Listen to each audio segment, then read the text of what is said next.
go. Hold on a sec. Good day, everyone. There you go. Right out of the gates, we're going to give you some Mr. Vargas. Happy Friday, everybody. If you're wondering where Paulie Mac is, he is in Astoria, Oregon, home of the Goonies, or I should say site of the movie The Goonies. And he's there celebrating his birthday. We celebrated the S out of his birthday yesterday. And great material from Dan, Coach Emilio, and Carlos De La Fuente, our guests today. Thank you guys for sending in some videos for Paulie Mac. We celebrated his birthday, so Paulie's off today. So we got the boys in the house today, and we're gonna try and keep it light. We're gonna talk some Giants baseball. We have the task of trying to keep it light and keep it positive, even though we're going to address Giants baseball today, and talk a little World Cup as well. And then we can get you going on your merry weekend. Happy Friday. Dan, Los, how you guys doing? First, I'll go to Dan. How you doing, bud? Doing great. And it's great to be on the show. And I love the positioning. Los is below me, just like in fantasy baseball. I love it. Right out of the gates, man. Hey, you're doing a Brady bunch. Like the Los, you're doing the Brady bunch. Oh my God! Hang on a second, Los. Let me get you. There you go. You're what? Trying to unmute your mic, Los. That's weird. There you go. Oh, there we go. Okay, he cool. He doesn't have anything to say anyway. Tell him about the other league. We're in 2 leagues, buddy. Yeah, no comment. Yeah, there's always 2 sides to every story, guys. 2 sides. Of course. I know that, Dan, you shared the standings of that league, and all I got to say, the team that came in last in that league was titled Tuna Helper, and I thought that was apropos based on that team name. If you're going to name yourself Tuna Helper, dude, then you're probably not going to. Shout out Hamburger Helper. We all loved it as teenagers, right? I mean, do you remember Vacation? Remember Vacation when he says, I don't know why they call us Hamburger Helper. It does just fine all by itself, right? Yeah, exactly. Yeah, I didn't bring up the other league, but Los is ahead of me in the other league, but he's still only in 4th place. And so are we talking fantasy baseball, by the way? I was just talking a little fantasy baseball. Yeah, we could for sure. Because first of all, I only do fantasy football because it's 1 game a week, and prepping. I don't know how you guys do fantasy basketball or fantasy baseball. Are you changing your lineups every day? Yeah. Wow. Pretty much. I mean, it takes really a few minutes. You just got to see who's starting and who's not. And then, sometimes you don't like a matchup and you keep the guy out. And then there's injuries. There's so many injuries. God, nowadays. Yeah. Well, when you got guys throwing 105, you're going to have a lot of injuries on the bump. That's for sure. Thank you. By the way, I looked this up. We're going to talk Giants ball as well, but this just because you led right into this, Los. Guess how many complete games there are so far in MLB this season. This number actually surprised me. I thought, well, actually, I don't want to lead you either way. So both of you guys, can you throw me a guess, just a random guess, and whatever you think. 5. Dan says 5. Los? I'll say 3. Yeah, so I would have thought less too. There's 10. Oh, 10 complete games, but no team has more than 1 complete game. So there are 10 teams with 1 complete game. And I thought, that's actually more than I thought, but I still think the complete game is just going to be a total thing of the past, especially the way these guys are pitching now. Mason Miller, 102. That guy, Mizorowski, I couldn't imagine facing 105 miles an hour. Los, I know you dug in the box, man. Like facing 90 plus is hard. Facing 105. I mean, also, I would think that 105 mile an hour fastball, if it hit the right bone, it would shatter it. Oh my God. Yeah. Jeez. Yeah. Don't you think? I mean, there's a fear factor, obviously, when you dig into the box and the guy is throwing hard, and then when you see him warming up and he's kind of wild. Yeah. Sometimes that's on purpose, just to kind of like put the fear of God in the hitters. You don't dig in quite a bit as smoothly, and then those breaking balls just really mess you up big time. So yeah, it's definitely a different game. How about the Billy Martin Oakland A's? I think the whole starting rotation, I think each guy had 15 or more complete games. I was led by Mike Norris. Talking yesterday, I was doing a little commenting on Marty Lurie show. Remember Wilbur Wood in the 70s? Nice. The dude's record in 1973, 24 wins and 20 losses, and he had over 40 complete. It's just real. That's incredible. I mean, he got a decision almost on every start. That's incredible. Knuckleballer, though. Yeah, seeing the knuckleballers, they actually a little bit more. Love the knuckleballers. I love knuckleballers. Speaking of knuckleballers, when I was at St. Mary's College playing ball, Tom Candiotti was a former St. Mary's guy. Yeah. Were you there when Candiotti was there? I wasn't, but he came. He's much older. He's older than me. He's old. Yeah, he's older, but he would come work out with us in the fall and in the winter. Not in the fall, excuse me, in the winter. And he would play catch with us with the pitching staff, and he was teaching us his knuckleball. And I've never seen a ball that literally does not move. Like the laces did not move. No rotation. The path of the ball moved a ton. That thing danced. Yeah, the rotation. Like wiffle ball, isn't it? Do you have to have long fingers in order to throw that pitch, Tony? I definitely think it helps. I definitely think it helps. And you're not using. And here's the thing. You're actually not using your knuckles. You're using your fingernails. Like, into the lace. Yeah, into the lace.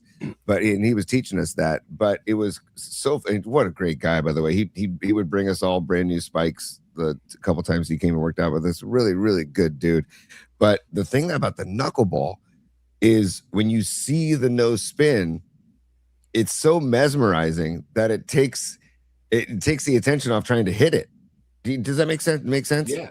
Oh, it throws you off completely. I always wondered why the Giants, at Candlestick with that windy weather, it couldn't find or trade for or develop a knuckleball pitcher, because that thing would have been dancing in that ballpark. Big time. Totally. I'll tell you a great story about Tom Candiotti. Played Little League with Tom. Actually, I was younger, so my brother and Tom were on the same all-star team, and they were both 12 at the time, and they were going through the state of California, and they were in the state finals up in Chico, and there was a ball. It was a 0-0 game, and there was a ball that was hit to right field that went over my brother's head, and the winning run was going to score, and my brother heaves it all the way to the plate. Actually, I think he missed the cutoff or something. I don't know, whatever happened, but he overthrew home plate. Candiotti was pitching, was behind and grabbed it and threw to the plate and nabbed the guy to preserve. And they went on to win 1-0 in that game. They went to the state final to go to the regional, and they lost 1-0 to Kearney Lansford in Santa Clara. Ooh, dude, 1-0 ball games. Those are games you don't want to see either team lose, because obviously pitchers duel and good defense being played as well, right? Yeah. And you don't see many games like that anymore, right? I was looking it up. The Giants score a little over 4 runs a game, like 4.11 runs a game. That's what they average. They give up 4.5 runs a game, right? So their average games are 4 and 4, and it's like there's no such thing as a 1-0 ball game in Giants baseball this year, man. Hey, take care of a little business too. I want to let everybody know we got Carlos De La Fuente at Los_DLF on his socials, and we got Dan Cochimilio at NorCal Sports NW. Check them out both on their socials, and Dan's show on YouTube. Also, these audio versions on Spotify and Apple Podcasts. And please go to our YouTube channel at Paulie Max Particles. Like and subscribe while you're there. I want to welcome everybody on the chat. Thanks for checking in. Thanks for taking time out of your day on a Friday as we get ready for the weekend. One of the themes we wanted to talk about today, I told Dan and Los, because we love music here on the show just as much as we love sports, maybe even a tad more. I don't know. Maybe even a tad more, because you're never losing with music. I don't know. But we talked about that on the show before. But I asked them to pick songs, a song that represents the Giants' first half of the season. And technically, it's not the halfway mark, because they're 96 games in, sitting at 41-55, just gross. So pick a song that kind of represents the first half, and then pick a song that you think will represent their second half of the season. So, guys, we can dive into that. That should be a lot of fun to do today, too. We'll talk a little bit of World Cup, too, because I think we're all on the same side for the World Cup final on Sunday. We'll talk about that later. Don Peralta is going to join us later on in the show too, because he's a music head and he wants to get involved as well in the musical conversation. But before we get into our songs, guys, the trade deadline's coming up, right? That's what we think, 17 days away, I think it is. And there's all this chatter about Logan Webb. First of all, do you believe Buster Posey when he says they're not trading Logan Webb? I'm hoping it's bargaining power, Chip, saying he's not on the table. If I'm Buster Posey and I'm looking at this team and I say, well, I may not be able to get rid of Devers or Chapman or Adames, but I've got this great asset in Logan Webb, and I'm not ready to win in the next year or two. And he's walking after 2 years. And if he walks, I get nothing. I'm doing what the White Sox did and traded Garrett Crochet and got 3 starters in the lineup that have turned the White Sox around. You look at the hats behind me. The Giants are near the bottom and the White Sox are near the top. And the White Sox just started this kind of rebuild. And the Giants got some good young players coming up in the system that are going to be studs. And I'm putting that timeline together, and I'm building a team that can sustainably win in the next decade for several years. Logan Webb will not be here in 2030. And if he is here in 2030, he's probably on the backside of his career. Yeah. By the way, Red Jet Shell in the chat, Dan says, Dan talking just soothes me. That is awesome, Dan. That's great. Dan, you should look into doing audiobooks, man. You should look into reading audiobooks. But I hear you. And for me, it's more of an emotional thing of I want to see Logan Webb compete for a ring. I feel like he's put in so much time as a Giant. The guy gives 200 plus innings every year. He's got a 3.86 ERA right now. He's 5-7, but that's because they don't swing the bats when he pitches. And he has had a couple bad outings, but for the most part, he's also had some bad luck in those bad outings. I want him to go to a winner and compete for a ring. And it's like, yes, a byproduct of that is to get some young talent back, right? And speaking of that young talent, Dan, I just saw Bo Davidson. They just moved Bo Davidson up to Sacramento. Yeah. Love him. Yeah. That's another lefty power bat, right? Yeah. They could bring up too. So you're right about the youth movement that they have. They have young developing talent in the minors, and it's time to flip that switch. What do you think, Los? Do you think they should trade Logan Webb? Or do you first of all, do you believe Buster? First of all, that's my first question. Do you believe Buster when he says they're not trading? No, he's supposed to say what he needs to say and not give away his hand, so to speak. Yeah. So, hey, everybody's got a price. Buster's job is to make the Giants as good as possible. It's not to appease Logan Webb. So, hey, the Giants have a little bit of a San Jose Sharks things going here where they got some really nice young talent. But unlike the Sharks who are going all in on the young talent, the Giants are still kind of halfway, kind of going with the vets and kind of blocking young guys from coming up. So if they traded Webb for 2 or 3 prospects, that would kind of be a signal that maybe they're going more towards the all-in thing on going with youth and growing together, and maybe not being relevant for 27 or 28. Target like maybe 29 or 30. Yeah. Although who knows? The 86 Giants were not thought of to be a threat for the division with the young kids. Dude. How about these kids was their slogan, and they made a run for the division. So and they won it in 87. And Dan knows how I feel about young talent. Talent is talent, whether you're 22, whether you're 25, whether you're 28. If you have a lot of talent, it can play out very early rather than waiting 2 or 3 years for develop. So yeah, I hope they do it, to be honest.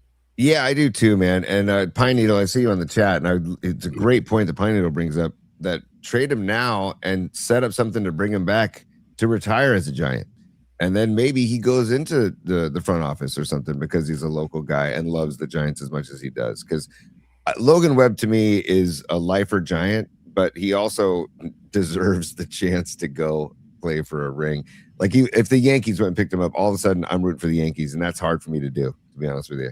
But I would do it if Logan Webb was a Yankee for damn sure. I mean, I love the kid. And there's another player I want to ask you guys about, because listen to this. I looked this up. Devers, since May 1st. Devers, since May 1st, is batting .270, 66 hits, 17 home runs, 41 RBIs, 41 runs scored in those 65 games since May 1st. Okay. I think they should also trade Devers. And he's worth a lot right now. Yeah. He's swinging a hot bat. His batting average is up to 249. He's worth a lot now. And you got Aldridge waiting in the wings to put at first base. What do you guys think? Do you think keep Devers or trade him? What do you think? Oh, get rid of him, please. Trade them all. Trade them all. I love it, dude. Don't mince words, man. Trade them all. I don't mix words, as the slogan says on the logo. No homers, just truth. I'm probably not the favorite around third and king as far as what I have to say, but hey, look, I can't hold back. I've been a fan of the Giants since 1968. My goodness. Yeah. I think I paid my dues, was a season ticket holder. If they can't take criticism, then you know what? Get a better team on this field, man. I mean, you haven't won you've won one time. One winning season in 10 years after this. 10. Mm-hmm. This isn't, I look around over the shoulder. This isn't Pittsburgh or Kansas City. I mean, this is San Francisco, the fifth largest market in baseball. Mm-hmm. And you cannot put a winning team when there's no cap. I mean, my goodness. And we were talking about fantasy baseball a little bit earlier, guys. People have to separate fantasy baseball, fantasy sports in general, to real baseball. And by that, I mean, great. Devers is putting up some stats. They look great. They're great for his fantasy owners. Yeah. Can we honestly say, if we've watched a lot of Giants games, I know Dan watches every game. God bless you. I can't do it. But how many big homers and clutch? Yeah, thank you. oh, dude. Right on cue. How about that? See, everybody, this is why you have to follow Dan on YouTube at NorCal Sports NW, because this is what you're gonna get, man. And you know what, Dan? The front office needs to hear this, needs to see this, man. They need to see this kind of stuff, because it's not cool what's happening. It's not only do they stink by a large margin, and they're battling to stay out of the freaking cellar with the Rockies, which is so freaking brutal. I got a good song for them for the first half. Yeah. Yeah, but I was saying with Devers and Adames, for that matter, and even throw Chapman in there when he was healthy, how many homers or clutch RBIs did those guys really have, stats wise? How many really made a difference late in games, early in games? They hit a lot of homers and get a lot of RBIs when they're down 8-0 or they're up 12-2. Right. The meaningless home run, the meaningless solo shot. So while their stats may look good, you get the microscope out and pay closer attention. Is it really make a difference in winning baseball games? And so far, that answer is no. Yeah, and you know what's crazy? To that point, Los, the Giants are fourth in MLB in batting average. Okay, they're fourth in all of baseball in batting average at 256. They have the second best batting average hitter in baseball in Luis Ariz. Okay, but they're at the bottom. I think they're 25th. What is it? 25th in runs scored. Yeah, they never walk. So, they don't take walks. They don't take walks. They strike out a lot, and they don't have clutch hitting. They don't have guys coming through in the clutch with runners in scoring position. That's got to change, man. And I don't know. So that's where I'm looking at Devers. I will honestly, I'll stop what I'm doing and watch Devers at bats, not because I think he's going to crush one, but because I do like watching hitters that swing out of their ass, whether it's 0-0 or full count or 2 strikes. Devers, I've never seen anybody swing more out of his ass than Devers. And he's fun to watch, but he's also I don't know. He doesn't seem to be a clutch. Yeah, that stat that you just read tells me that their batting average with men in scoring position stinks. And that's all that matters, because they strike out a lot. So you can have the fourth highest batting average in the league, and it doesn't mean much when second and third one out, that batting average drops to about 192. Yeah.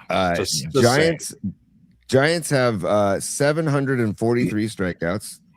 But that's actually the fifth fewest in MLB. But Chapman 81 strikeouts, Devers 111 strikeouts, Adames 107. So those three make up for like 27% of their strikeouts. So those three dudes are, especially Adames, man. I would probably say he's probably the most frustrating Giant in recent memory, Willie Adames. Well, I want to ask you a question, Tony, because you're a coach. Yeah. If you send in a player to pinch run for your star player and he gives you no, and tells you basically, oh, dude, what are you doing to that player? Come on.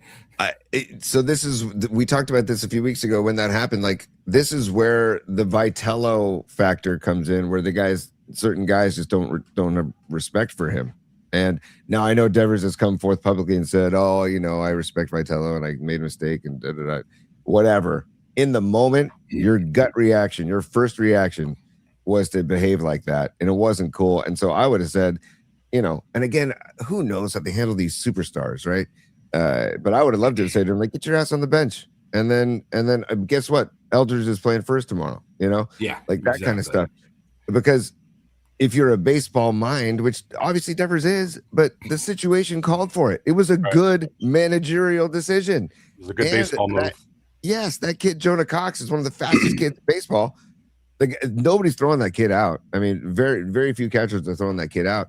And it was a good situation. I think they were down by a run. I think it was a 2-1 game. They were down by a run. Devers walks. Devers has had hamstring issues. He was having hamstring issues when that was going on. And all of a sudden, he's going to give you crap about it. And even the umpire didn't know what was going on. The first base coach didn't know what was going on. Nobody knew what was going on. It was a total bleep show. And I just, that kind of stuff is what irks me. Like, you think about a Steph Curry, right? If the basketball equivalent, right? If Kerr were to do that, do you think Steph's going to do that to Kerr and show that kind of disrespect? Now, he might say something to Kerr, behind closed doors, or maybe just into Kerr's ear, but he's not going to do that and make this public display of disrespect. That's why I love Steph so much. You know what I would have done to Devers if he had done that to me as his coach? He would have went to first base coach and he would have put a bag on his head like you just had, Dan. That's right. You know what you could have done? You could have said, all right, Tubby, because he is Tubby. He's got a nice gut. I was like, you want to? Okay, stay on base. I'm sending you first pitch. I'm going to steal you. You want to stay in the game? You don't want to listen to my minute? You're going first pitch, and we'll see what happens. And he gets thrown out by 10 feet, and we'll see what happens. And probably that's a great call. And probably pulls his hammy on the way. Like, come on, man. Well, we know he's not going head first with that belly. That's for sure. He's not going to be doing a Pete Rose. Well, that would be like where he slides heads first and like stops and doesn't make it to the bag, Like, like Major League, he comes up like 10 feet short. The guy takes him out. Yeah, exactly, man. Exactly. Awesome. Hey, this is so good. This is great. Hey, we're gonna keep it positive, right? We're gonna keep it positive. So let's have some fun. So we talked about music, and Don Peralta, I see you in the green room. If you want to jump in here too, buddy, come on in. Music choices for the first half of the season, like something that represents and this is I don't know if you can find a positive, great. I'll go first just to set the tone, and you guys can follow me. So, and I have the record just to show that. So I love the band 311. Okay. Band 311. They're from Lincoln, Nebraska, but they moved out to LA, and they got like a whole mishmash type of style of music, some funk and rock and reggae and stuff. But they have a song called Beautiful Disaster. And that, for me, is the song that represents the Giants' first half. It's a beautiful disaster because you have these little beautiful gems inside of a disastrous first half. right? You've got the Louisa Rice, you've got the Casey Schmidt, you've got the Jung Hoo Lee, you got the Bryce Eldridge, but then you have this 41-55 disastrous record. You got this bullpen that stinks. You got this pitching staff that is fifth worst in MLB. So that's my song, and the song actually is about the lead singer breaking up with a girl because she's a beautiful disaster. Like I can't handle you. I can't, and I feel like I'm dating the Giants and I can't let them go, even though they're a disaster, right? And that's the struggle. Like it's letting go of Giants baseball. I can't. Yeah, I love baseball too much. I love baseball too much. You know. Yeah. So I picked Beautiful Disaster because Jesus H is it a disaster, but there are so many little nuggets in there that can be cherished and appreciated, and you look forward to seeing more of those. But 41-55, guys, that's my song for the first half. So love it. Go ahead, Danny. All right, I'm gonna see if I can share the screen. I'm gonna come up with this right here. Nice, go for it. Let's go for it, Dan. Oh, it didn't pop up. I guess I can't share. Hold on. I guess it's not. Let me see if it's sharing. Yeah, I saw it for a sec there, Dan. I saw it pop up. Did it pop up there? I can share it. You know what? I can share it. Let me see if I can share it. There we go. Highway to hell. Oh, Dan, you are killing me today. Dude. Oh, I love it. Oh, is that Vitello in the front with Angus Young? Oh my God, man. Yes. Okay. Dan, what led you to this decision? Oh man, everything was a disaster. How about leading the league in blown saves? I think in the 9th inning, it might be the most blown saves in the first half in over 50 years or something crazy like that. Mm-hmm. The Devers situation. What was the other controversy? I've already forgot about it. There was the pride hack. Oh yeah, that one. Yeah, it was just like, I mean, it's just could you get any worse publicity? Dan, throw in the Gatorade baths, throw in the bump and grind in center field. Yeah, Willie Adames. Yeah, just with Mookie Betts screwing around with him and forgets how many outs there are. Oh, that's right. I forgot about that. Yes. Jeez. Yeah. So there, I'm on a highway to hell. Nice. Oh, Dan, next time maybe make the selection with the bag on your head too. That would have added the bag on the head and AC/DC Highway to Hell. That bag is. Oh, Dan, next time you come on if you join Paulie next week while I'm out, please start the show with the bag on your head. Yeah, I'm gonna add Dom's sticker right here. Yeah, nothing to like. It's going right up here soon. Beautiful. Somebody in the chat said I think wanted to see that, so I may step out, and I think I got it over here on my desk. I may, after Los goes, I got to hear what he has to say. I'll go grab the sticker, put it on the bag. Yeah, when Dom comes on, he can show the sticker. It's a great sticker. He took the nothing like it logo that they've had for like 4 years. I know. And I respect there's people in the Giants marketing department that I know personally, and I respect, and they do a good job. But I remember they would email me saying, "Hey, here's our slogan for the year. Use this on all of your Giants promos." And I'm like, okay. And every year it changed. And then for this first time that it didn't change from nothing like it, I was like, I went to my boss at the time. I was like, they're going the same slogan again?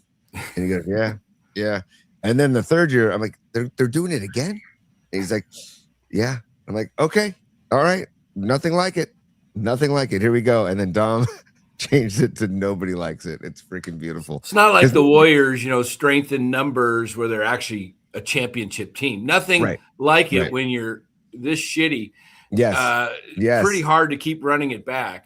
Yeah, 100% agree. 100% agree. And by the way, the chat is on fire with songs. Boulevard of Broken Dreams I saw by Apex Sports Network. I saw I Gotta Get Away by Lenny Kravitz from Red Jet Shell. Loser by Dangerous Toys from Arkansas Dave. Seth Meyers. Oh, what's up, Seth? Seth, that's our intern. Seth says Live and Let Die. He says My Friend of Misery. Red Jet Shell, Cruel Summer. Gravy says Blackout by Scorpions. This is really good stuff, man. Telling you, when music's brought in, It takes it to another level. You're I not love it. kidding, man. You are not kidding. And you know what's funny? Paulie and I were talking about like how music should always be a part of our show. We always want to make sure music's a part of our show because like when a team wins a big game, what do? They go to the clubhouse and they pump music and they start dancing, they start partying. So it's like music is always an accompaniment to anything that you want to celebrate in life, I feel. So happy birthday, you sing happy birthday, right? You do music all the time. So Los, your turn. You got Beautiful Disaster 311, you got Highway to Hell AC/DC. You're up, buddy. Yeah, and if you remember when I did my musical assignment, I talked about how professional athletes listen to music before they actually play the game as motivation. Right. It's not the other way around. It's not the other way around.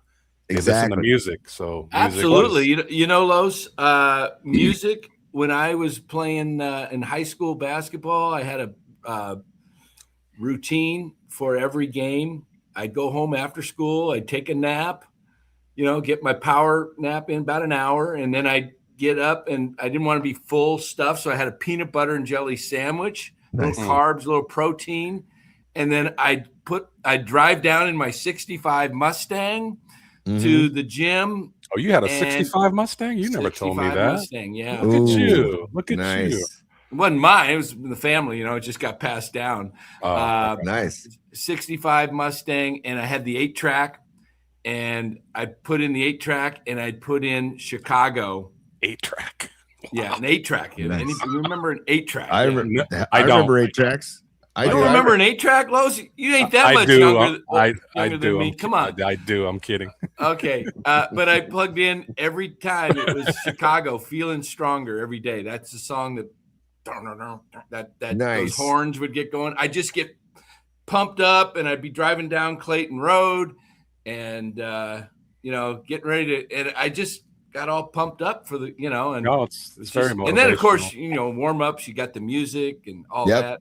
I mean, what's become a big thing in youth sports, or youth baseball, I should say, is the kids now, they do walk-up music. Walk-up music, yeah. And the kids get really excited to pick their songs to maybe change their, like if a kid's like slumping, they'll contact me and say, "Hey, coach, can I change my walk-up song?" I love it. Like, that's great.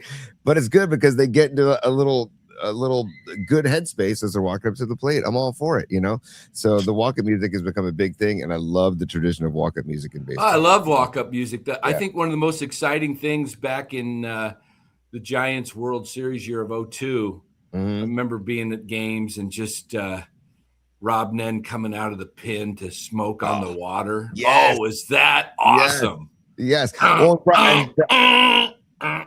Oh man, I just love that. Proves my point. Yeah. Trevor Hoffman's music, just proves my point. Absolutely. Oh, Brian Wilson coming into to House of Pain, right? Yes, and it's or who's that reliever for he was with the Mets, and he had that the song on trumpet. Oh God, it was last year, or was it 2 years ago? It was really good, but they would turn the lights down. I was like, look at this presentation, like, this is incredible. But you better, Tony. That may be a Tony's top 3 or a topic for another show. Everybody's walk-up music if they were a baseball player. Oh we could definitely dive into that. But so as far as my song, me and Dan did not collaborate before the show. Trust me, we did not. But I think we're on the same page to kind of go comedy with a song because we love to laugh here in PMP. Yeah. So I went Dire Straits, Money for Nothing. Oh, basically the Giants shelved out a whole lot of money and they didn't get much, basically nothing. So money ain't for nothing, but the chicks are free. Oh, dude, that is. And here, I'll share. Hey, I just searched Money for Nothing, and this is the first image that came up right here.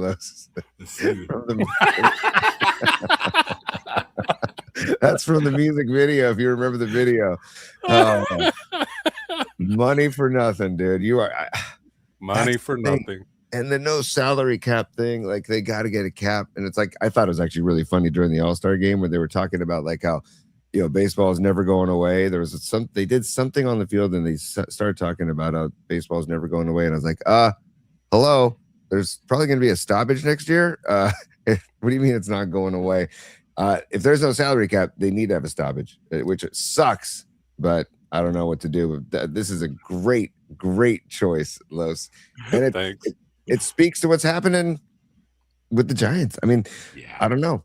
It's kind of in baseball in general. Like, there's a lot of ugly contracts out there. But yeah, I think that labor union, not to go too much on that, but it's gonna get pretty ugly. I don't think the players union is gonna go for a salary cap. That could be a long stoppage. But it needs to be done. You're right. You're absolutely right. It needs to be done ASAP. Yeah, I don't. The players have hold all the cards. They're like, they do. Why would they agree to anything right now? They're like, what are you talking about? It's going great. All the players are making it, like you said, there's some crooked or sideways contracts that just I can't believe they're happening, but it needs to happen for teams to be able to compete. Right. I mean, you got to spread it out somehow. Like, you can't let the Dodgers and the Yankees continue to just keep spending and spending and spending. And they've exposed that loophole of deferring the salaries. And again, the Dodgers aren't doing anything illegal. It's just that the rules stink and the rules need to be changed, in my opinion. So, you got to actually tip your cap to the Dodgers for like, oh, what if we just deferred salaries? What if we just deferred this till, like, Shohei's going to be getting paid till his grandkids are going to be getting paychecks from the Dodgers. It's I don't know. The Dodgers stole that idea from Dan Cochimilio, secure money. You should have trademarked that like I told you to, buddy. Hell yeah. Hey, really quick on that note, Dan is one of our partners on the show and Secure Money. And Dan, thank you for partnering with us on the show, buddy. And I hope that all is going well so far in Secure Money. But Dan's been going on this for 26 years, 27 years, Dan? 20, give or take a year or two. I mean, if you technically, it goes all the way back to 97, but really started on my own in 2000. Yeah, see, and you went out on your own, which is a roll of the dice. But look at you now, 26 years later. That's fantastic. You rolled the dice, but you also get to call your own shots, which is the coolest thing. And Dan called his own shot by partnering with us on the show, which we greatly appreciate, Dan. And Dan is here right now to talk about that. There's members of the PMP Familia that have called up Dan and said, hey, I need to talk to you about my situation. One of those people being our very own Paulie Mack. And so, Dan, if you wouldn't mind just sharing with the crowd, like, what's been going on with you and Paulie behind the scenes? Yeah, just working, helping Paulie out, when he was his days with Cumulus, and got a 401k, looking to maybe do something with that to better it, and putting him in a position to, help him out for retirement, for future growth and protection of the assets, all that kind of stuff. So, it's a great opportunity to work with Paulie. I had a chance to work with Patty and Corinne in the chat. Hey, Los D right there below. I did his trust for him and Sonia. Nice. And so anybody needs a trust or needs help with their IRA, 401k investments, want to make sure you get good growth without the risk of losing a lot of it due to market corrections, just reach out to me. Dan, what I love too is for the 401k is something that's easy to just kind of put to the side and not forget about it, but kind of like just need to be reminded. You need to be reminded of it, I feel like, because it does its own thing. But with the guys like Paulie and myself who are not financial guys, we need somebody like you to be like, hey, you've got this, and it's good that you got this, but it could be even better. You could turn it into more. And so, Dan, thank you so much for taking care of Paulie. I'll be giving you a call as well. But call Dan if you're looking for some help at 888-960-SAFE, 888-960-7233, or email Dan at dan@securemoney.com. Dan, thanks again for the partnership. We can roll on with the show, but really appreciate you as a partner. Los D, appreciate you as a partner as well, my brother. Yes, with sir. Barrett Financial. Los D, moving on up, as they say in like the Jeffersons, dude. Moving on up. Yeah, dude. To the east side. And he is on the east side, man. Sign my own long-term contract, so I'm a hypocrite. but it wasn't for 137 million. I still have No. to close deals. Actually, it's not Oh, guaranteed. geez. I actually still have to perform and close. Wouldn't that be deals. great, man? Wouldn't that Oh, be great God, if wouldn't you it? just got a 5-6 year deal and you got paid whether you produced or not? Oh God, That'd be nice. that's what blows my mind. Is like you get paid guaranteed Regardless. contracts, like guaranteed I contracts. mean, think about this. Yeah. Look, I'll be honest. I'm human. Mhm. If I had that comfort, I'm probably not giving it my all Totally. as I would if Yep. I had to prove myself to get paid next year. Yep. I mean, man, That completely changed sports. Is once Yeah. you put in that, and there are a few guys that are wired great to no matter what they make, they're going to still work hard. They're still going to work on their craft and try to be better players. But 80 to 90% of them, they got that money coming in, no matter how poorly they play, no matter how much they get hurt, no matter who they play for. So yeah, it's just you're right, Dan. It is a human thing, and it's very easy to just not work at it, knowing you're going to get paid. So that's a lot of fans' beef. Me and Dan are finance guys, so we kind of look at those contract and finances a little bit more than just the average fan that says it's not my money. Right. Actually, it kind of is. Have Yeah, you seen remember back prices in at the the stadium? day, Willie Mays, McCovey, they used to have 1 year deals. 100,000. Yeah, Mhm. and you look at their baseball card, and they were consistently the same year after year after year. You got guys now, hitting 290, and then the next year they hit 220. What the hell's that? And those are the superstars. Right. And it's Right. the same for pitchers. You knew what you were getting from Koufax and Gibson and Carlton and Nolan Ryan every year on the back of their baseball card. Pretty much the same stats, and they were How healthy. How about the thought that the Giants are supposed to have Devers until 2033? Yeah. Plus, if you want some more controversy on Devers, Yeah. come over to NorCal Sports Network. I don't think the dude's 29. I think he's more like 33, 34 already. Nice, Dan. Nice. I love it. Conspiracy theories ahoy. I'm a big conspiracy theory guy. Where there's smoke, there's fire, Dan. That's all I I gotta love say. it. That's Yeah, all I call him Old Man Devers. Yeah. Hey, Don Peralta, you're in the green room, dude. I see you. We need a song from you, dude. Pop on in and give us a song for the first half. Okay, pop on in. What's up, guys? What's up, Dom? Donnie. How you Howdy. doing? Hey, Dan. Hey, Los. How you guys What's doing? going Hey, on? Dom. Good. Well, See you, Dan, man. I'm glad you got your stickers. I've got a whole pile of them. Thank if you anybody for needs them. sending those. Dom, hold that up one more time so people can just that. Look at that thing. I mean, and dude, haven't you put those up guerrilla style around? Well, not you. Yeah. Somebody has. Someone, put them up. somebody allegedly posted about 100 of them around the ballpark, and there's still. I think it was this guy. Yeah, Yeah. exactly. It was him. Dude, that gets Absolutely. me. Dom, damn, that Dom, gets- what if you helped make up about 40 of those bags for August 14th? Yeah, Oh, my God. so I would be down. You want do to it. talk about Actually, a statement? Yes, let's do it. Are Um, you going, Los? Are you out of town? Unfortunately, I'm not. I'm out of You town. got another anniversary or something? No, wifey's birthday is that. Oh, I knew day. it was something. I Is remember that something. day. I can get away for everything, but not Hey, anniversaries. you know what? or wedding Send her or over. birthdays. Send her. Just tell her you're going. Send her over here. Spend the night with Mika. She's got to work Saturday morning. Mika doesn't drive yet, so have Sonia take her, and they can go do a ladies' there weekend. you go. And Good we'll luck. be up there doing baseball. She'll go for it. Spa Oh. weekend. Hey, by the way, in the chat, people are saying they would absolutely wear that. I just saw Noemi Catalina says I would absolutely wear that. Noemi would be leading the pack. Hell yeah. Sure. Actually, Los, it's funny you said that. Robot Centaur Fareed and I were texting, I think it was last night, about making shirts for it. I just wanted, I want to be careful about the sensitivity and Paulie and Tony's relationship with the Giants, but I would be all about it. Very So- true. Let's have a Yeah. chat about this, Dom, because there's probably a stealth way we could do this, right? Yeah. And Mhm. maybe you just you pick your spots on when you bring the shirt to the game Yeah. and just pick your spot, Yeah. maybe when you're going to the bathroom. The bathroom or the concession stands. Yeah, Or we the could do a concession cheer Good card. call, T. Good Yeah. call.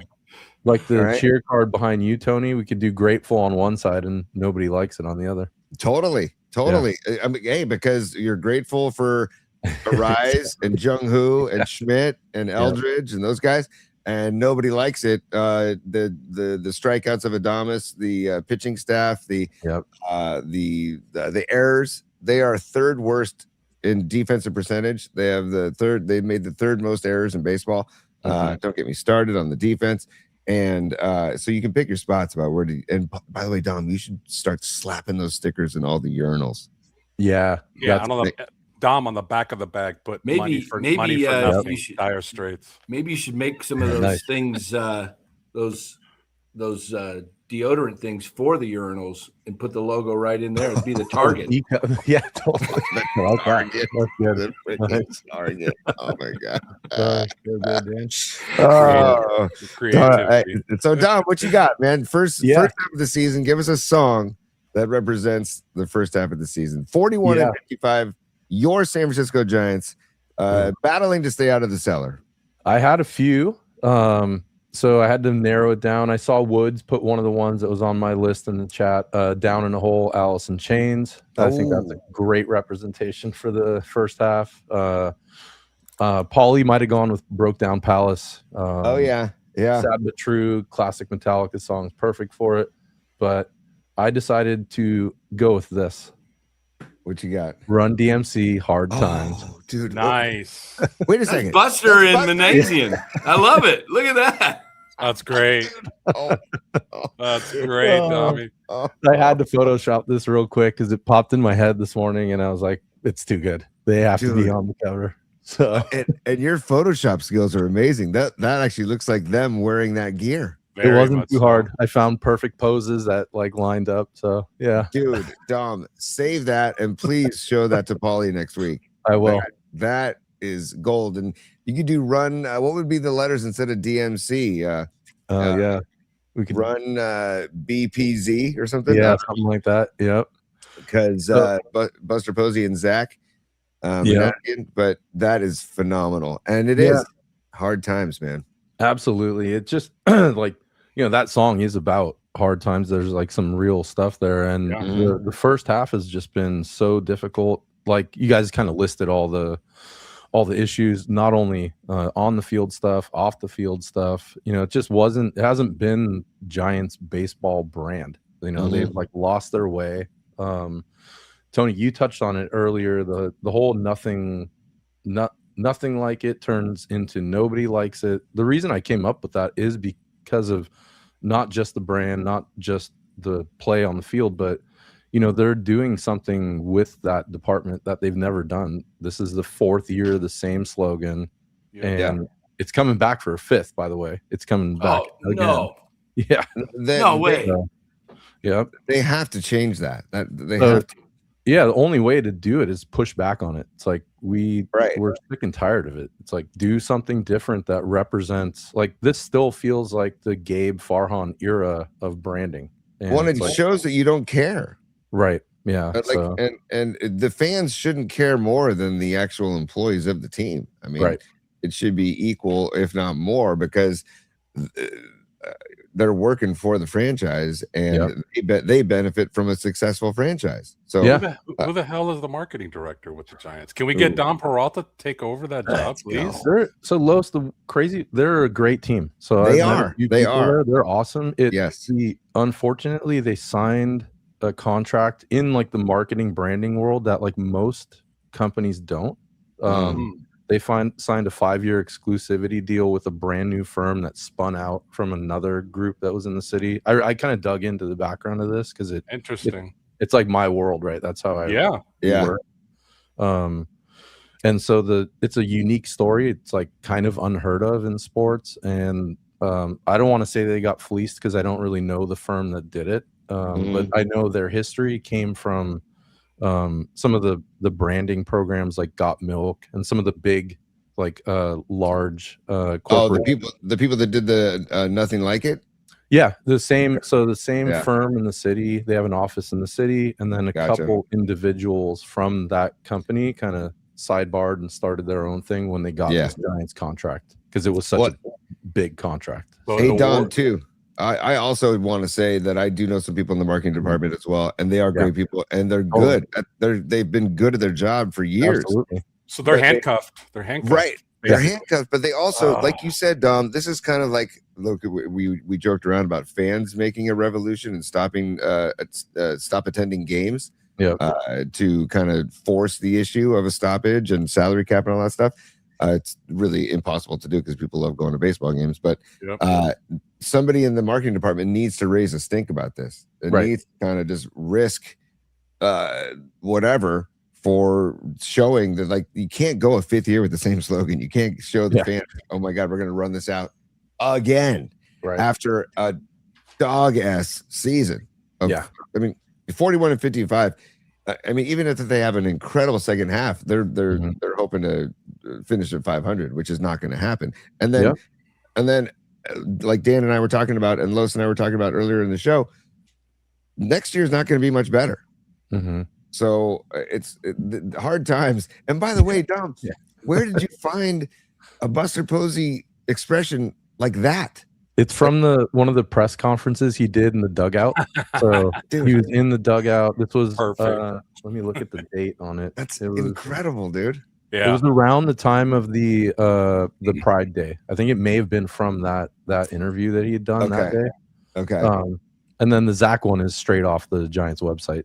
So that's incredible, dude. Spot incredible. on, Dom. Spot on. One more time, just to get one final peek. That's incredible. Save that, Dom. I'll save it as well. Save that. That is a gold. That's gold right there. And, you know what? As bad as this slogan is, it's not the worst Giants slogan of all time. That, I think, distinction belongs to the year they decided to give up a bunch of night games. Their slogan was real grass, real sunshine, real baseball. Like, what 9-year-old came up with that one? Oh my God. And they actually ran with it. Was that after they took the AstroTurf out? That might have been 85 when they lost 100 games. I don't know. I got to go back and remember, but yeah, I remember that slogan. Yeah, they took out turf, I think, in the early 80s. God, man, that's I don't know. We've had some great Giant seasons. We've had some really, really brutal Giant seasons, and this season is up there with one of the worst that we've had in a long time. And again, that's why I picked the song "Beautiful Disaster" by 311 because of there are good things happening within the show. I mean, within the team. Excuse me, and like. I don't want them to trade a Rise, and I keep hearing everybody talking about that. They're going to trade a Rise. They're going to trade a Rise. I feel like that guy, and I know his value has skyrocketed since he came to the Giants, but he has said flat out he would stay with the Giants because he wants to play second base. But now he's come out and said that he's up for a trade if he's allowed to play second base. I would love it if they would make an effort to keep him and build around him and Bryce Eldridge and the youth, and then you got Bo Davidson coming up to Sacramento. You got other talent in the farm system, and then revamp the pitching because again, they score over 4 runs a game. The Nationals lead MLB in runs scored at 5.3 runs a game. The Giants score 4.1. Go with the runs a game, headline. And then the turn. And then I'm going to mute Dan for a sec, and then the pitching staff gives up 4.5 runs a game. So that's what needs to be. That's what needs. If you're scoring 4 runs a game, you should not be 41 and 55. Yes, absolutely. Right. And Tony, you talk about the ups and downs of a baseball season over the last 30, 40 years. We talked off air. That's why baseball is so much like life. Yes. A lot of ups and downs. You just got to get through those downs. And all you got to do is just as long as fans see efforts to improve, I think they will live with it. But when they don't, and they stay with the same ways, then that's when I think fans get frustrated. 100%, dude. 100%. It's just show us that you care. Yeah. Show us that you like that you want. And Buster, that's what's so confusing with the whole thing is Buster. Think about he's a gamer, dude. Like the guy. Yeah. And I loved Buster as a player because he didn't get caught up in all the BS and didn't get caught up in being a showman and didn't do any talking. He just let his play do the talking. But I think Buster is very, very frustrated, and he's got to be questioning about whether or not he should have taken this job in the first place. Buster was the catcher when the Giants had so many dominant relievers, not just Mhm. closers, but 7th, 8th inning guys, setup guys. Mhm. Nobody knows more the importance of closing the game, especially when starters cannot go more than 7 innings Yep. than him. So for him to actually go in with what he went in with this year is shocking. Oh, yeah, it's just brutal. It's just brutal. So, hey, we can turn the page and look ahead. Yep. Okay. To the second half and music because again, if you're just joining the show, I asked the guys on the show, Don Peralta, Carlos De La Fuente, and Dan Cochemilio. Also, thanks again, you guys, for joining the show. Paulie Mac on vacation today, celebrating a birthday up in the coast of Oregon, Astoria, Oregon, site of the filming of the movie Goonies. But we were trying to do music to align with the Giants season so far. And so we did first half songs, and we had Beautiful Disaster 311. We had Highway to Hell, AC/DC from Dan. We had Money for Nothing from Carlos De La Fuente. And Dom, what was your selection again? Hard Times. Hard Times. Jeez, of course. Hard Times. Run DMC. Great song. Run BPZ, dude. Run BPZ. Yeah, that's Yeah. it. There you go. Run BPZ, Hard Times. And now now we got the second half, and it's not technically the half because they're 96 games in, but second half they're coming back. And if you could pick a song to kind of represent what you think the second half is going to be, what you think will represent the second half. So who wants to go first? I went first last time, so who wants to go first? Any of you three, go for it. Love it. So I'm going to stay with the comedy routine. So I had a tie actually for second, but Noemi said it in the chat. One of the songs I was going to do was Johnny Hates Jazz, Shattered Dreams. Dude, now you're giving me nothing but a shattered dream. Oh my God. So I saw Naomi pick that. I'm like, damn, man. Me and her think Very a lot alike on a whole bunch of stuff. So Yeah. that one's eliminated, but I had to throw it out there and give her recognition for that. So my second one is straight for the casual fans, and not for us real baseball fans, but this is towards the casual fans that think they know stuff and they don't. And the song is by the Doobie Brothers, What a Fool Believes. Oh, dude. Nice. In the second half.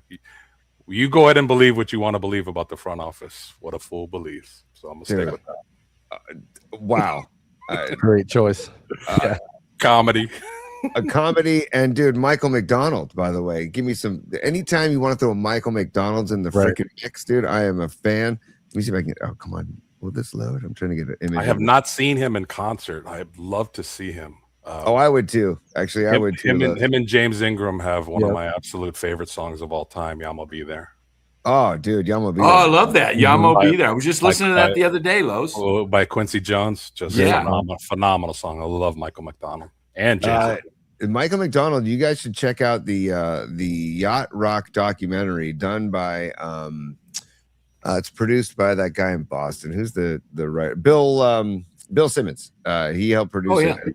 Yep. And the Michael McDonald footage in the documentary is fantastic because he talks about, I had no clue that my career would have a resurgence after the 80s and all the music, and it's in a genre that didn't really, the label at least didn't exist in the 80s. Now it's come back as yacht rock, and he's like, I'm all for it, man. And so, and then Paulie and I tried to do a few Michael McDonald songs for different spoof songs, or whatever you want to call them, tribute songs.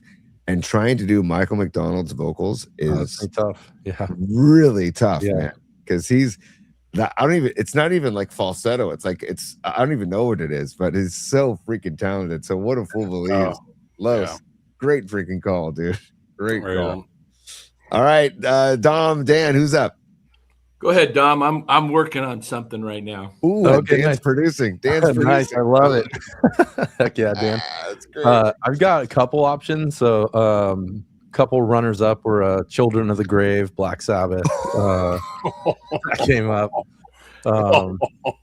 Time to Move On, Tom Petty. Those. So I'm kind of trying to think of like where can we go next. So the one that kind of bubbled up the most was The Kids Are All Right by The Who. So I had that one too, man. That's good. That was one of my finalists.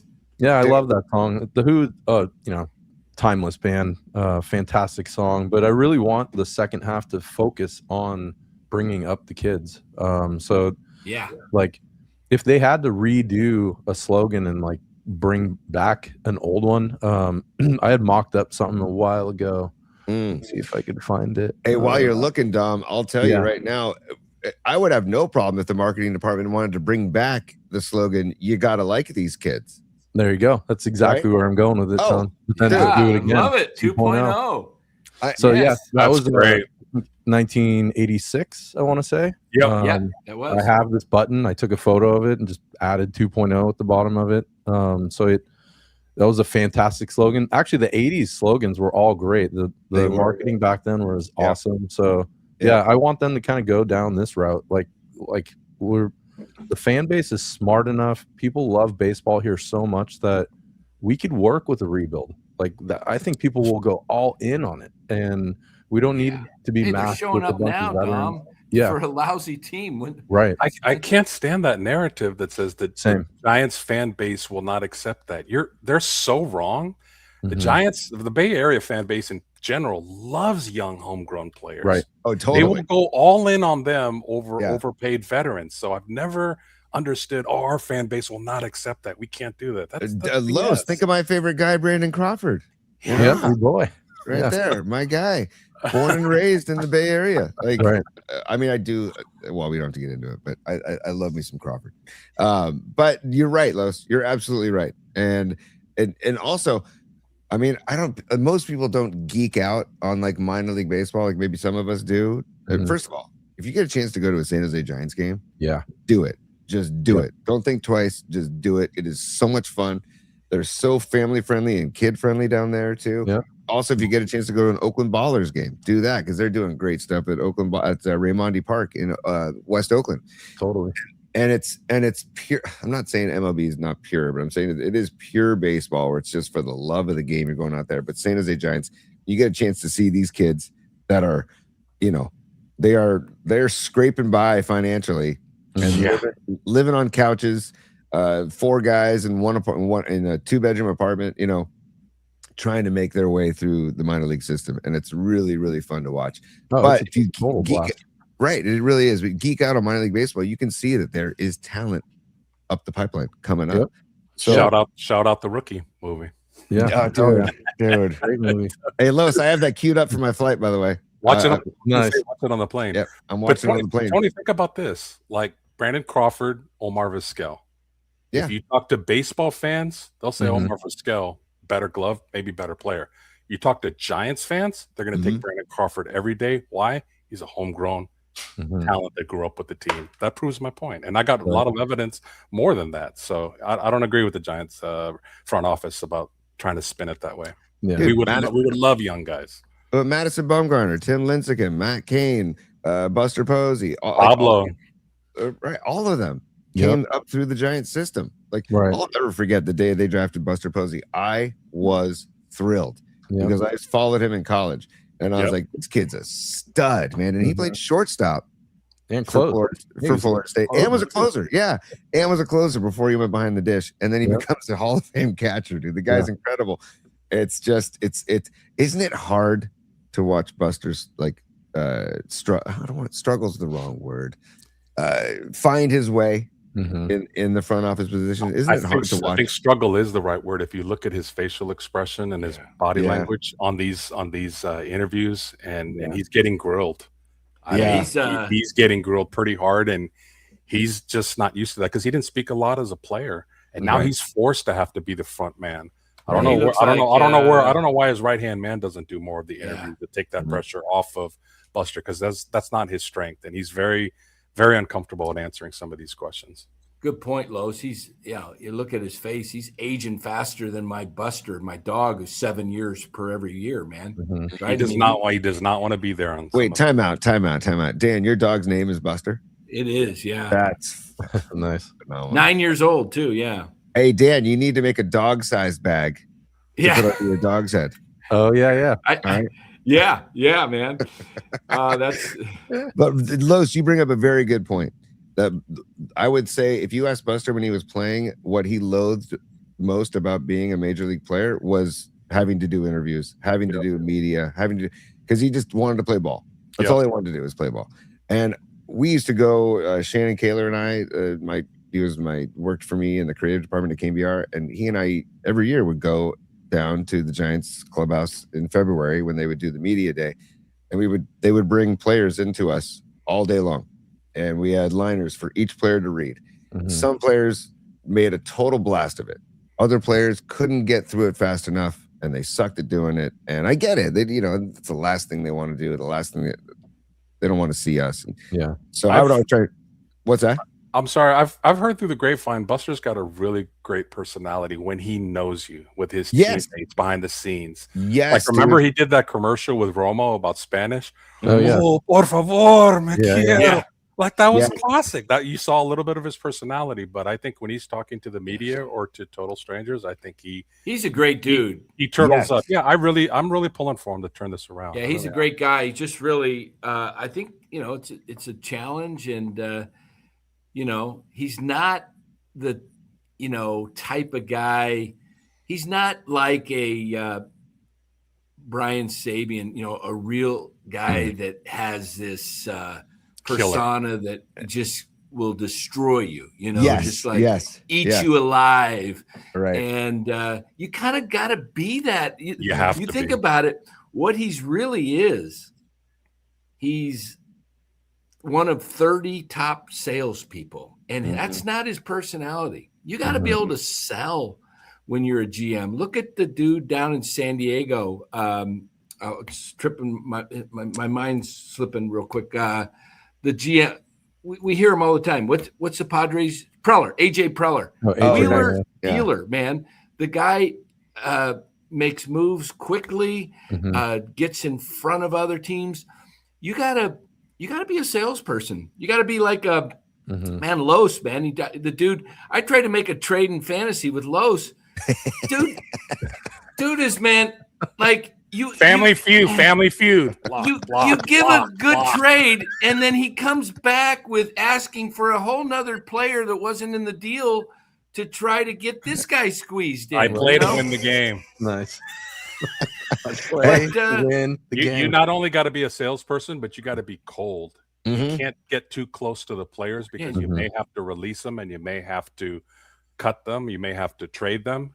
And you may have to be a little Los and a little Dan too, right? Like, this guy, I hate giving this guy up. I don't really want to give this guy up. Deep down, you're like, I hope he bites on that. Right.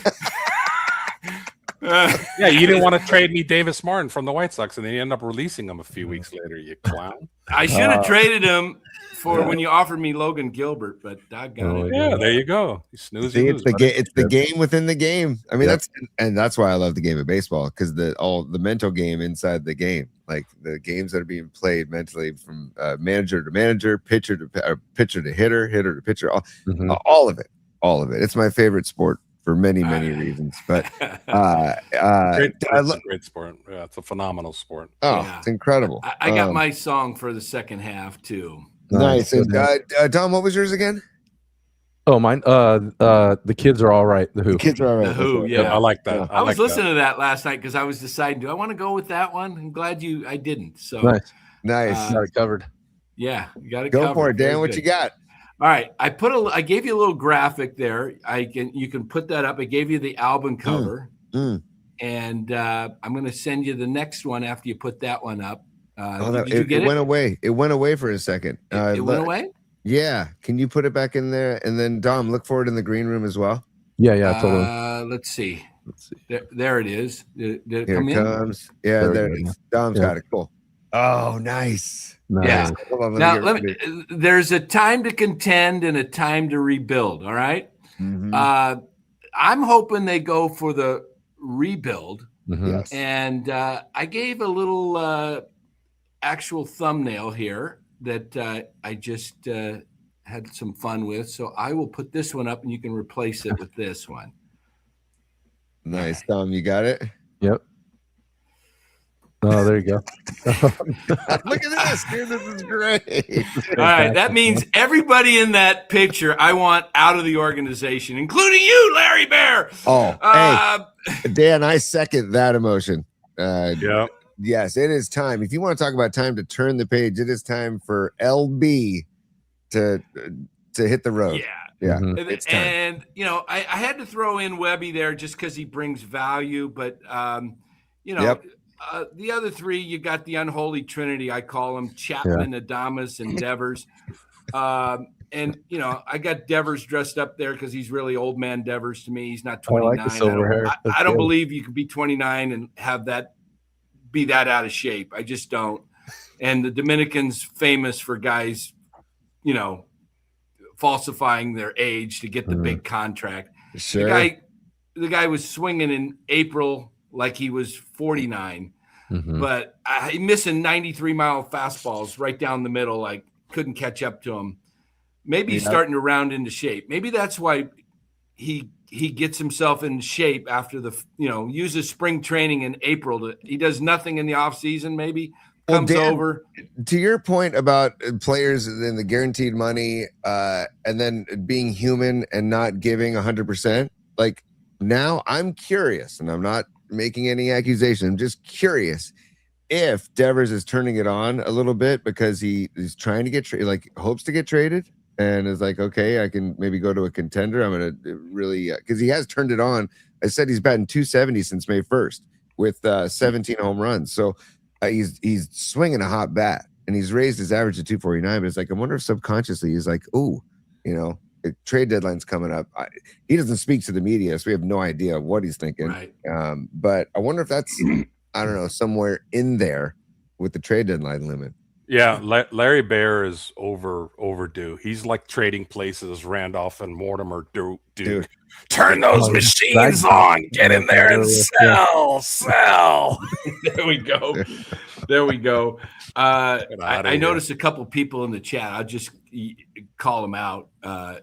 People calling me racist for what? Because I said the Dominican has a history of guys cheating. There's no racism in there, guys. No. Anybody calling me out in the chat, give me a break. No.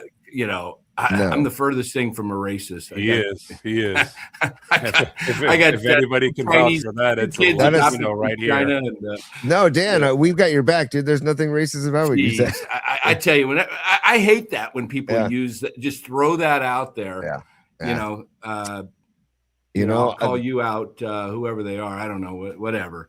That is. Hey, lying about his age. I didn't say it's a definite.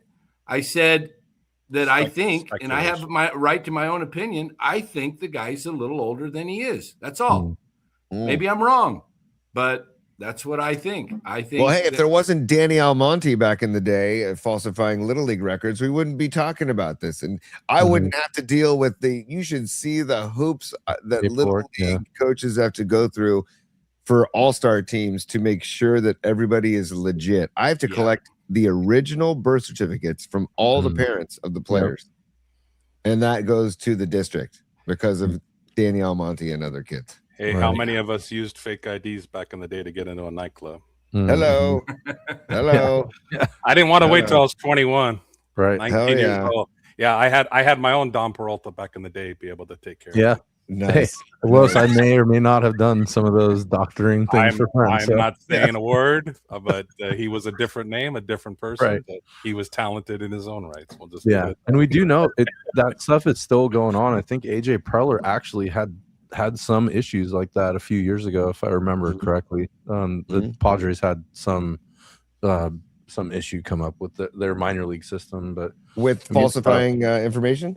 Yeah, exactly. I can't remember, just kind of in the back of my head, but I can't remember if I know it was the Padres, but I don't know specific players. Hey, Miguel Tejada was with the A's came out that his age was interesting, falsified. A lot of people, the former general manager of the Miami Marlins, drawing a blank on his name, but he believes Albert Pujols was older than he's, Oh wow.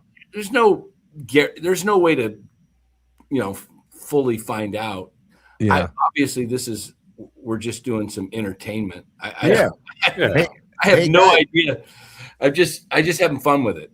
Oh, absolutely, Dan, and keep having fun with it. But I looked it up, Dom, right now, and it turns out that according to ESPN, a Major League Baseball investigation discovered that a top international prospect verbally agreed to sign with the Padres. Cesar Altagracia Oh yeah. That's falsified his documents. Initially presented as a 14-year-old, it turns out he was 19. Yeah, I remember AJ Preller talking about it and how disappointed he was in the whole process because of how they saw who he was and how projections, right? Because that's what it's like. Buster was just talking about something that he's just learning about, which is like a projectable body in baseball, right? So seeing someone who's 15, 16, 20, and then how they project, it's a big reason why they really like Flora.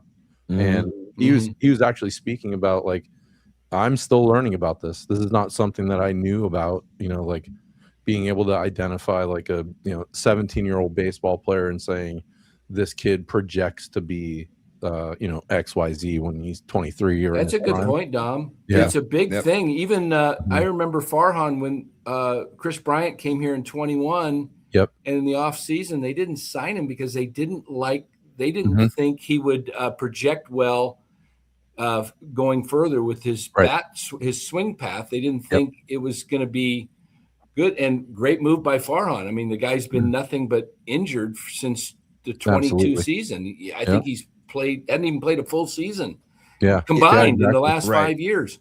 Well, Dan, that's the whole we've all watched Devers' career.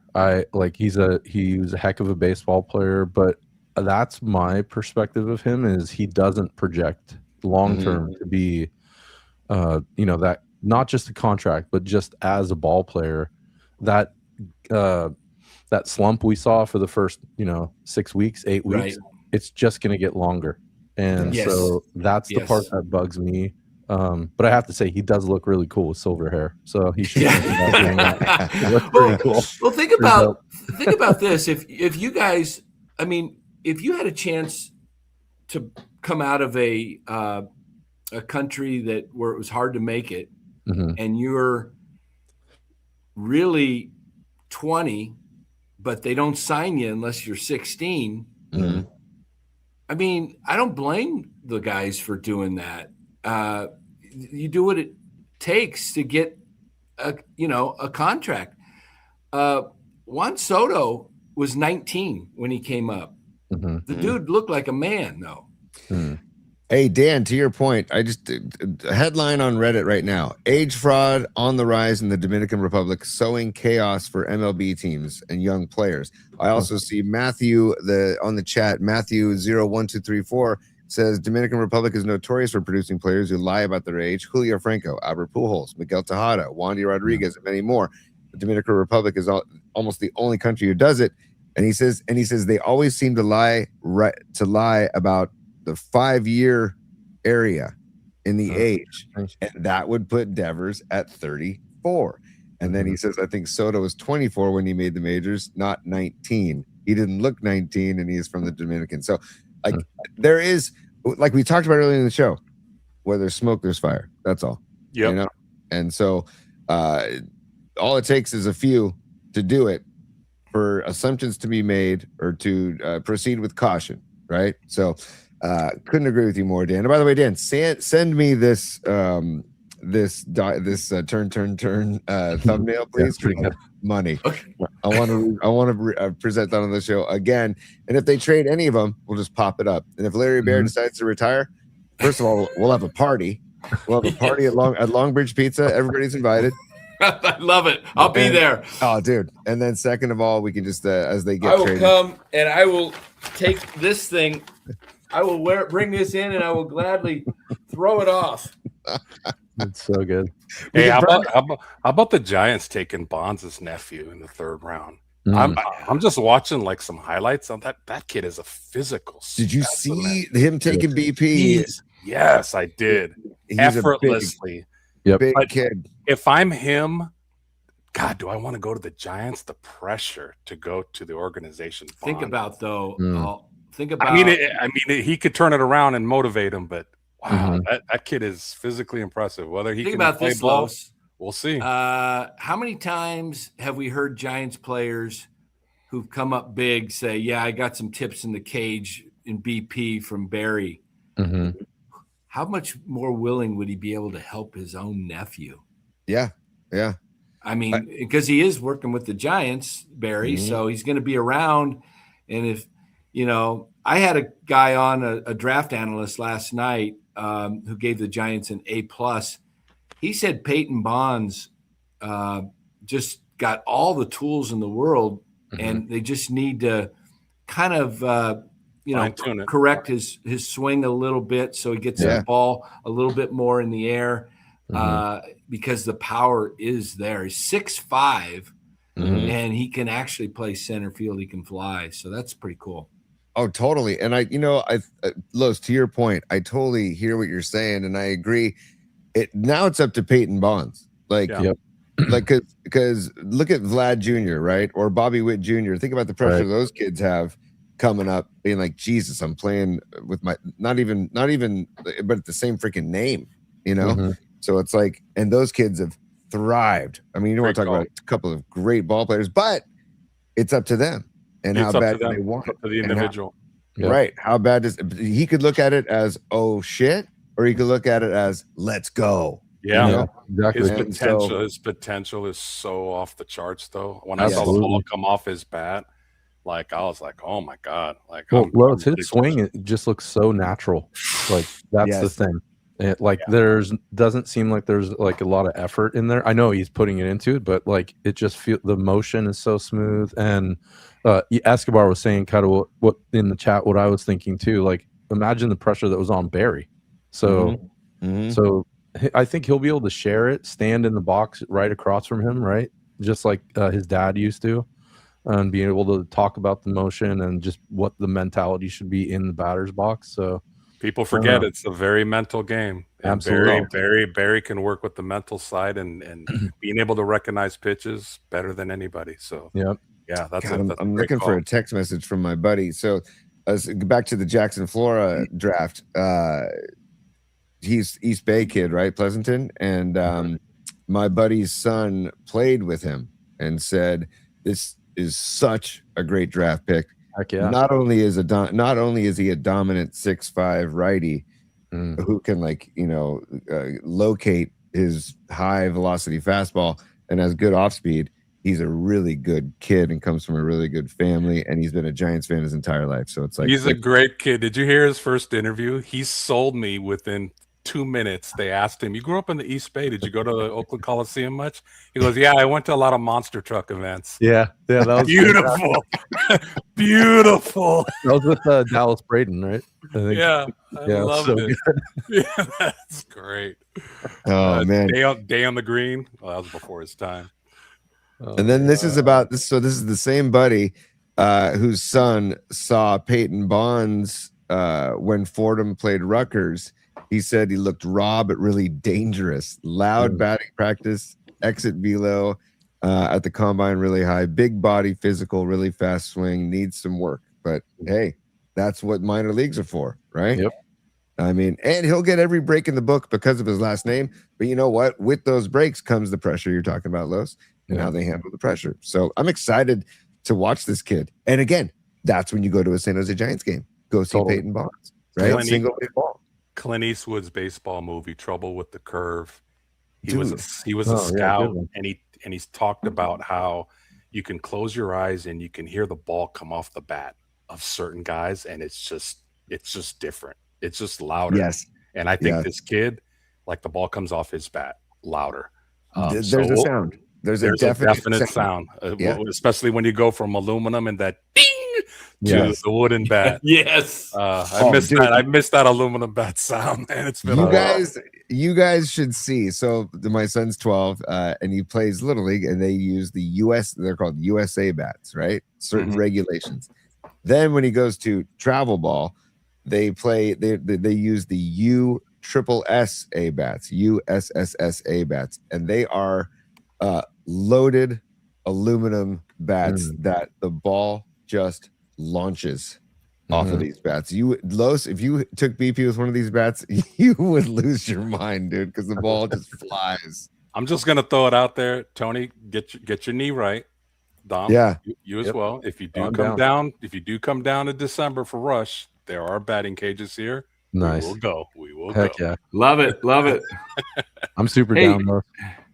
Nice. Do you guys remember the first time that aluminum bats came into existence? Ooh, no. I was the first guy in America. No, I literally was one of the first, because when I started playing ball, I was using wooden bats. And in I started as a 7-year-old. We didn't really do T-ball, for 5-year-olds back then. They probably didn't even have tees back then. But 68, I was playing as a 7-year-old, and I was using wooden bats. I think it was 1970 or 71 was when the aluminum bat, and it was just like, it was so cool because they had the rubber grip on the on the handle, and then they were so light compared to and then just hitting it, the sound, like that ting sound. But they've improved, like you said, Tony, what they've made them today. I mean, I can't even imagine. How much does a bat go for now, Tony? Oh God, don't get me started. What are they, about 80 bucks now? 100? No. Try 400. 300, 400. No way. Yeah. I used to buy them for like $30. Yeah, $300 to $400. Thank God for this warehouse in San Leandro. I forget the name of it. I should give them a plug here, but it's a big warehouse in San Leandro that sells, they don't sell them at full price. Basically, they sell them discounted. It's a big warehouse where it's flooded with youth sports kids getting gloves, bats, belts, spikes, you name it. Wristbands. Yeah, eye black. Oh. I missed the eye black you actually drew on, man. I'm not into the sticker tape one. that's like that. No, the tape stinks. I like to draw it on. Yep. Yeah, the tape stinks, and all the kids now, they wear the different sunglasses and stuff. So it's Oakley's, baby, Oakley's. I wore Oakley's back in the day. Oh, Tony, man. what about I had to look stylish from here, Tony. No, right? As the kids say now, Los, you had drip. drip? Yeah. Yeah, Drip. you had, Oh, Yes, that's sir. a new one, man. you had drip. You're drippy. You're drippy. Yeah. Tony, what about the East Bay catalog? Remember flipping through that? Oh Yes. yeah. Yes. Wow. Yes. Nice. And I see Arkansas Dave on the chat asking if they sell sliding mitts. Unfortunately, they do.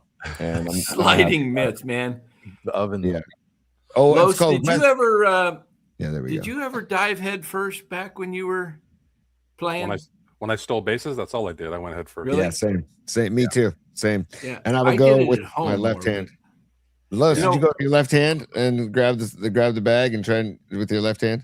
Try to- I had I had a a saw great right around the outside and reach with the left hand for had a sure. great And little a few league times I coach. went over the bag, and now I'd be tagged out with instant replay.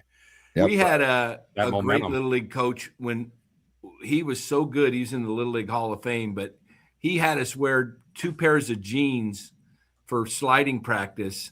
And we, it was before we had That's sliding awesome. pants and all that, but Yeah. we would Yeah. practice sliding, different slides. And, Yep. the pop-up slide to second base where you pop up, the ball goes in and you're taking off toward third base. But Yeah. my favorite slide was, he called it the backdoor slide. I've still never really seen anybody use it. What you do is you're coming home Mhm. and your feet go back toward the backstop or toward the the press box or whatever, and you come around and you swing your feet like straight on with the backstop toward the right behind the plate, and you touch the plate with your hand. Yeah. And Yeah. it's such a great slide because the catcher's coming down You got to force him to in reach. front of the Yeah, plate, and yeah. you've already kicked out. And the key is you can't go too far. You won't be able to reach the plate with your hand. But Yep. it was a tremendous slide that just I've never seen it. But I've seen kids jump over the catcher, which is awesome. I Who's this ripped up my upper legs sliding at Glen Park infield with that sharp ass rocks. I came in with a nice big red strawberry on my leg. Oh, Told gosh. Pops, told my dad, can you go buy me some sliding pants? Yeah. No, son, suck it up. You want to play that game? Suck it up. Hey, check out Tough love. There you go, you man. can do a Google search on Trey Turner, and he's got some sweet home plate Oh slide yeah, he where looks he like cruises through. You know, they need to put some highlight reel with Trey Turner sliding to the song Billie Jean. Dan, I think I've seen that. I think I've seen Really? it on social media. Yeah. So Tony, that's when I started going head first. Since he wouldn't buy me the sliding pants, I'm not ripping Right. up my Oh, legs. right. So I started going head first sliding. Oh, that I'm- explains things. I had to Yeah. adapt. He was not going to buy them for me. again, back to what we talked about earlier. I love the visual of Endeavor's head first slide. That's all. You know? That's a, Don't be it'd be like a- racist. yeah, that'd be a bumpy ride. Hey, we didn't finish the second half song, so we got yours. We got What a Fool Believes. We got The Kids Are All Right, and we've got Turn, Turn, Turn. You guys, great selections. I have my record here, and Dom, I know you'll love this too, but I got Pearl Jam Versus, and part of my record collection, and I freaking love this album. I can't believe Pearl Jam, after an incredible first record, 10, they come back with this as their second album, and it's just freaking incredible. And one of my favorite Pearl Jam songs of all time is the song on this album called Rearview Mirror, because unfortunately the second half probably won't be, it'll be more the same. Unfortunately is what I envision. I do think the people that are excelling, like Bryce Eldridge, Jung-Hoo Lee, Casey Schmidt, Luis Ariz, I think they'll continue to excel, but I think the pitching is still going to stink. I think if they trade away Robbie Ray, if they trade away Logan Webb, if they trade away Ariz, then it could get worse. Yeah. So make that brown bag for all of us, Dan, and seriously, because 2XL. Right, nice, dude. You're like a Bochy dome, huh? You have a big dome, Carlos?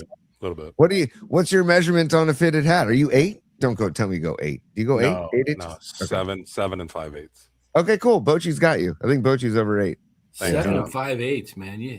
That's good. Yeah. A lot I'm of a thinking 7 in and that. I'm a 7 1/4. I'm not too. Yeah. There's a big brain up there that I got to hold. That's right. Check out, dude.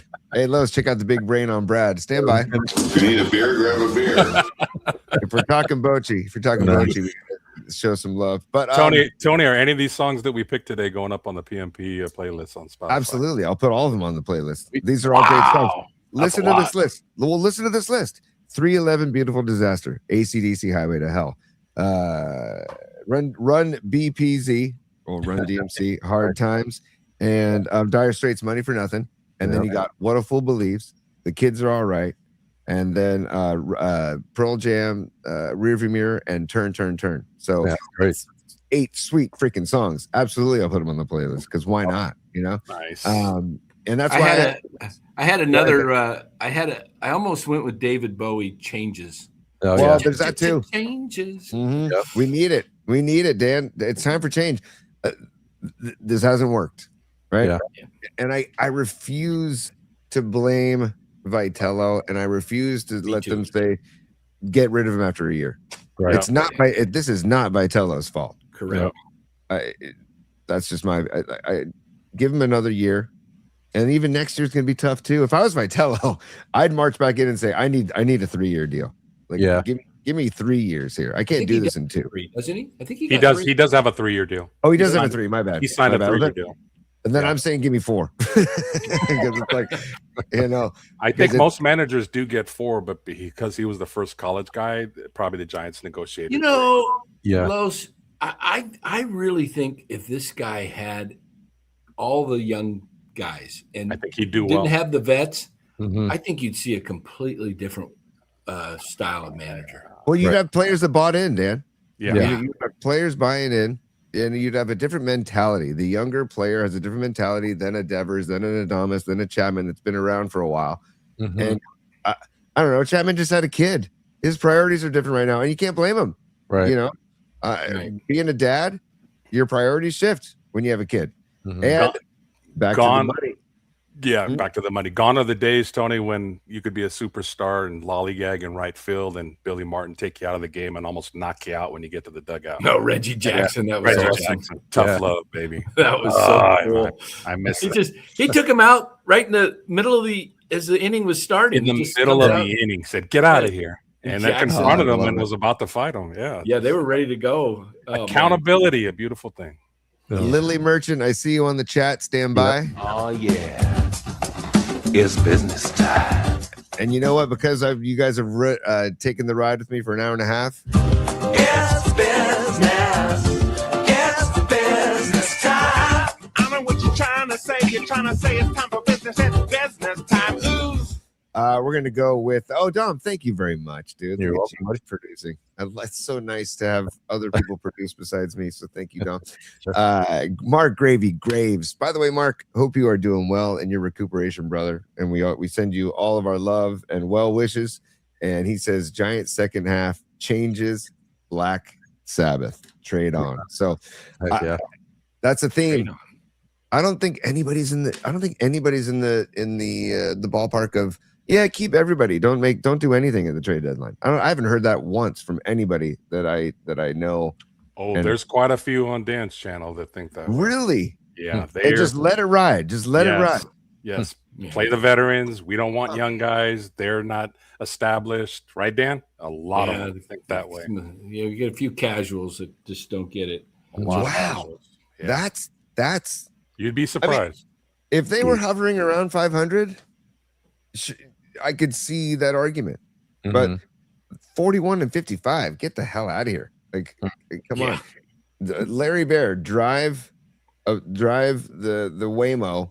Actually, don't drive the Waymo. Get in the backseat of the Waymo with Devers and Robbie Ray and Adamas and Logan Webb. Drop Logan Webb off in Atlanta or New York and let him compete for a ring. The other ones I don't care about, and be on your way, because it's time for a change. I threw Larry Bear in there. I've been a fan, like I said, since '68, and just get tired of some of the Larry Bear stuff, and yet he's just obviously he hangs around. He's part of the ownership group and blah blah blah. But what is it that rubs everybody wrong with him? Because he's phony. He's fake. Yeah, he's fake. Good fans know when they're being lied to. Period. True baseball fans. Shady is the word that comes to mind for me, Dan. The whole cell phone bit with his wife.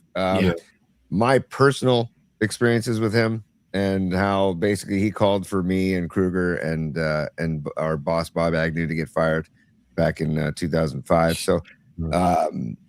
And, I asked certain people that fired me, are the Giants responsible for this? And they said, off the record, yes. And now that we're doing this YouTube show and I don't work for KBR or Kemis anymore, I don't care. I can say that. I couldn't ever say that when I was at KBR, but now I can. Yep. That they were looking for the Giants sucked that year. They were looking for a scapegoat. Yep. They took Larry Kruger, myself, and Bob Agnew and made us scapegoats and put the attention on us. And it was, you want to talk about a dark time. That was like one of the darker years that this season's kind of reminded me of. And there's things happening off the field, like we talked about, Dan, in the beginning of the show, the pride stuff, the Gatorade baths, the bump and grinds. Something happened yesterday on KNBR where there was a hot mic. Oh, I heard that. Yeah. So it's like there's a lot of weird energy around this season, same way there was back then. So I think he's just gotta. I don't know. Yeah, how did he survive that whole thing with his wife? Great question. And that then they get on, they make a big issue of, players wearing a hat or not wearing a hat, and they make that the big, and this guy in public, makes a scene, and we've all seen the highlights of it, but it's that, and then I've heard stories, some other stories I won't talk about here on the air, but I've also heard some things, and this is me kind of, I guess, reading between the lines. I've had Sean Estes on my show, and again, I'm just reading between the lines, but I was talking about him. I said, "Man, you're great on the broadcast. Just love listening to you." And he didn't get renewed, and they brought in Hunter Pence. So I love Hunter Pence as a player and all that, but I don't like listening to him on the TV broadcast. I feel like I'm insulted, my intelligence, like I'm trying to, this homerism and just, oh, what a play. Oh yeah. And the Giants are getting killed. And he's, oh, they can come back here. Dave, they could come back. They're down 8-1 in the night. This is the start of a big rally. It could be, whatever.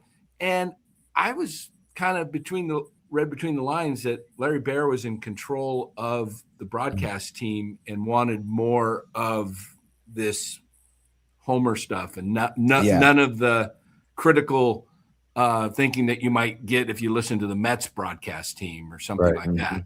No, I think you're onto something, Dan. I really do. And again, I can say this now because I couldn't say it before. There were so many phone calls made from the person we're talking about to our bosses. Yeah. Anytime there was ultra critical comments being made on the station by our hosts, and there was definitely an attempt to control the narrative. It's still happening today, Tony. I know. Like, Dieter was on the other day talking about how they got basically a list of questions they could ask when Larry came on. So it's no different. So Buster's interview yesterday was, pretty much just down the middle. Nothing. Yeah, light and fluffy. And no curveballs. Definitely. So, guys, I love the conversation. Moving on with Escobar Cheeks the third, who is a super. Thank you, Escobar Cheeks. He says the game of baseball is about failure, not success. If you fail 70% of the time, you're a Hall of Famer. GMs and managers should be given that same courtesy. Oh, okay. I like it. Good perspective. Yeah, very good perspective. And hey, Escobar, and again, this is 12-year-old boys, but we mention that to the kids all the time that, hey, you guys picked a sport that's very difficult. And you picked a sport that you fail way more than you succeed. So hang in your heads when you're not on base every time, or hang in your heads when you don't come through every single time. It's not okay. You got to be, and then you spell that out to them. If you get out, 10 at bats, if you're out 7 times out of 10, you're considered good. Right. That's what he's talking about. This fail 70% of the time. And GMs and managers should be given that same courtesy. Yes. Yeah. But it's just, I don't know. I feel like you gotta also the eye test and what you see in front of you and also get in front of the Gatorade baths and it wasn't the Giants front office that came down on the bumping and grinding in center field. It was MLB. Yeah. Right. It's like there's certain things. If there is one criticism of Vitello is that he didn't get out in front of any of this stuff. But then again, this goes back to what we were talking about. These are veteran players that are going to do it whether or not Vitello tells them not to. Yep. So he doesn't want to rock the boat. Right. Being a new guy. I think this 70% of the time for GMs and managers, I'll be more harder on, I think, GMs in the sense because a manager, you look at Tony, look what he's got to deal with. Okay. Right. This isn't Tony's deal. I mean, I've made the point that if Bruce Bochy was managing this team, they're 41-55. Maybe they're 43-53 at best with Bochy. Yeah. Okay. Yeah. A couple games. Still a bad team. So you can't put it on the – but the GM failing 70% of the time when you've got 3 wild cards now, a little different when there was no wild cards and there was just 2 division winners before. Then they went to, 3 divisions and 1 wild card, 4 out of 15 teams. You got 6 teams making the playoffs every year. Yeah. And the Giants haven't been able to do that but once in 10 years. Come on. And Dan, like if they're going to make trades at the deadline, which I hope they do, I would prefer that they trade away or that they prioritize trading pitching over the hitting, because the hitting's not the issue. We've talked about this all season long. The hitting is not the issue. Clutch hitting is an issue with runners in scoring position. They are fourth in MLB in batting average, but they don't score a lot of runs. It's the stats are really bizarre if you look at them. Because the batting average fourth in MLB, it's situational hitting it needs to get better. But I would like them to prioritize pitching, because it's the pitching. Their pitching staff gives up 4.5 runs a game. And again, the Giants score 4.11 runs a game. The Nats lead MLB. They score little over 5 runs a game. If you're scoring 4 runs a game, you shouldn't be 41 and 55. That's just so prioritize trading the pitching, rebuild the pitching staff, especially the bullpen. They don't have a closer. They didn't have a closer all year, and take it from there. And I think the Giants need to also realize how lucky they are to have a very, very loyal fan base. Yes. I mean, and a very nice stadium. Yes. Right? A very nice stadium. Yes. It's an event for many people. Let me take a picture with the glove. Let me go down the slides. Let me take a picture of the Bay Bridge. A lot of those Giants fans don't know what it was like to go to a Friday night at the stadium behind you, right? Quad of candlesticks. With what, 6,000 strong on a Friday night, when you got the wind whistling and you got like hot dog wrappers flying in the outfield, like it was a mess back then. But you earned your stripes, that's for sure. And all this talk is just all of Giants fans and wanting a competitive product on the field. It's a very good loyal fan base for sure. Yeah, but I'm not expecting like another World Series run, like 3 in 5 years. I'm not expecting that again. I just want to compete. I want them to compete. I want them to be playoff worthy, and battle for a playoff spot, and battle and play October baseball. I don't think that's asking too much. Not at all. Like you said, Dan, with all the wild card spots now, it's come on. It shouldn't be that bad. So finally, Escobar Cheeks III is a second super. Thank you, Escobar, dude. You freaking rock. He says, I loved listening to Barry talk hitting at the All-Star game. Yep. Escobar, I could listen to Barry talk hitting all along. And Barry Bonds in my lifetime is the best hitter I've ever seen. My dad talks about Willie Mays, and obviously I never saw Willie play, but I've seen videos of Willie, and Willie looked amazing. But Barry Bonds, nobody could turn on an inside fastball like Barry Bonds and put it into the freaking water. That's why that saw Bryce a poll Elder the other day, Tony, on Twitter that had Bonds ranked the top 25 players of all time. Had Barry at number 9, and I commented, if you're going to put him on here on the list, because a lot of people don't because of the steroid factor, I says, if you're going to include Bonds, then you got to put him in the top 3, because there's never been a player that's impacted the game like him. And you talk about how many people, pitchers that revered him and we're not going to lose to him. Greg Maddux was famous for saying, I need to get 27 outs. My job. Barry doesn't have to be one of them. Right. Exactly. That's a great. The guy was unbelievable. And I did see Willie Mays at the very end of his career. I was 10 years old in 1971 when they won the division. And Mays was getting toward the end of his career. But Barry, the weakest part of his game was probably his throwing arm. But other than that, power, speed, hit for average, and he was a great defender. He just didn't have the strongest arm, but he was an incredible left fielder. Barry was one of one. Who walks a guy with the bases loaded intentionally? Totally. It's a great comparison, though. Don't forget, if Mays doesn't lose some time to the war and doesn't play at Candlestick, he might be your home run king. Yep. Barry Bonds, like I see Gravy's comment, Barry got a stadium built. That's very true. Mhm. And I often wonder, would Barry be a good hitting coach? And I think, to Escobar's point about listening to Barry Bonds talk about hitting, I think he would, but I Mhm. also think his expectations would be so high because of what he knows he can do or could do back in the day, that to expect that from every other hitter might be a tough expectation. Right. Yeah. Did you hear Will Clark's comment on why he doesn't manage? Oh, but remind us all. Yes, I do. Yes. Oh my goodness, it was hilarious. Yeah. I don't know if you can find it, Dom. It's Yeah, I feel I could find it. I found somewhere something on else Twitter. He drops a few F-bombs as usual, Will, but he's good the way he talks, it's just too funny. He says stuff like, never forget this too. Yeah. Oh yeah, he was the hitting coach of the Marlins. That's right. Yeah. Yeah, dude. Oh, yeah.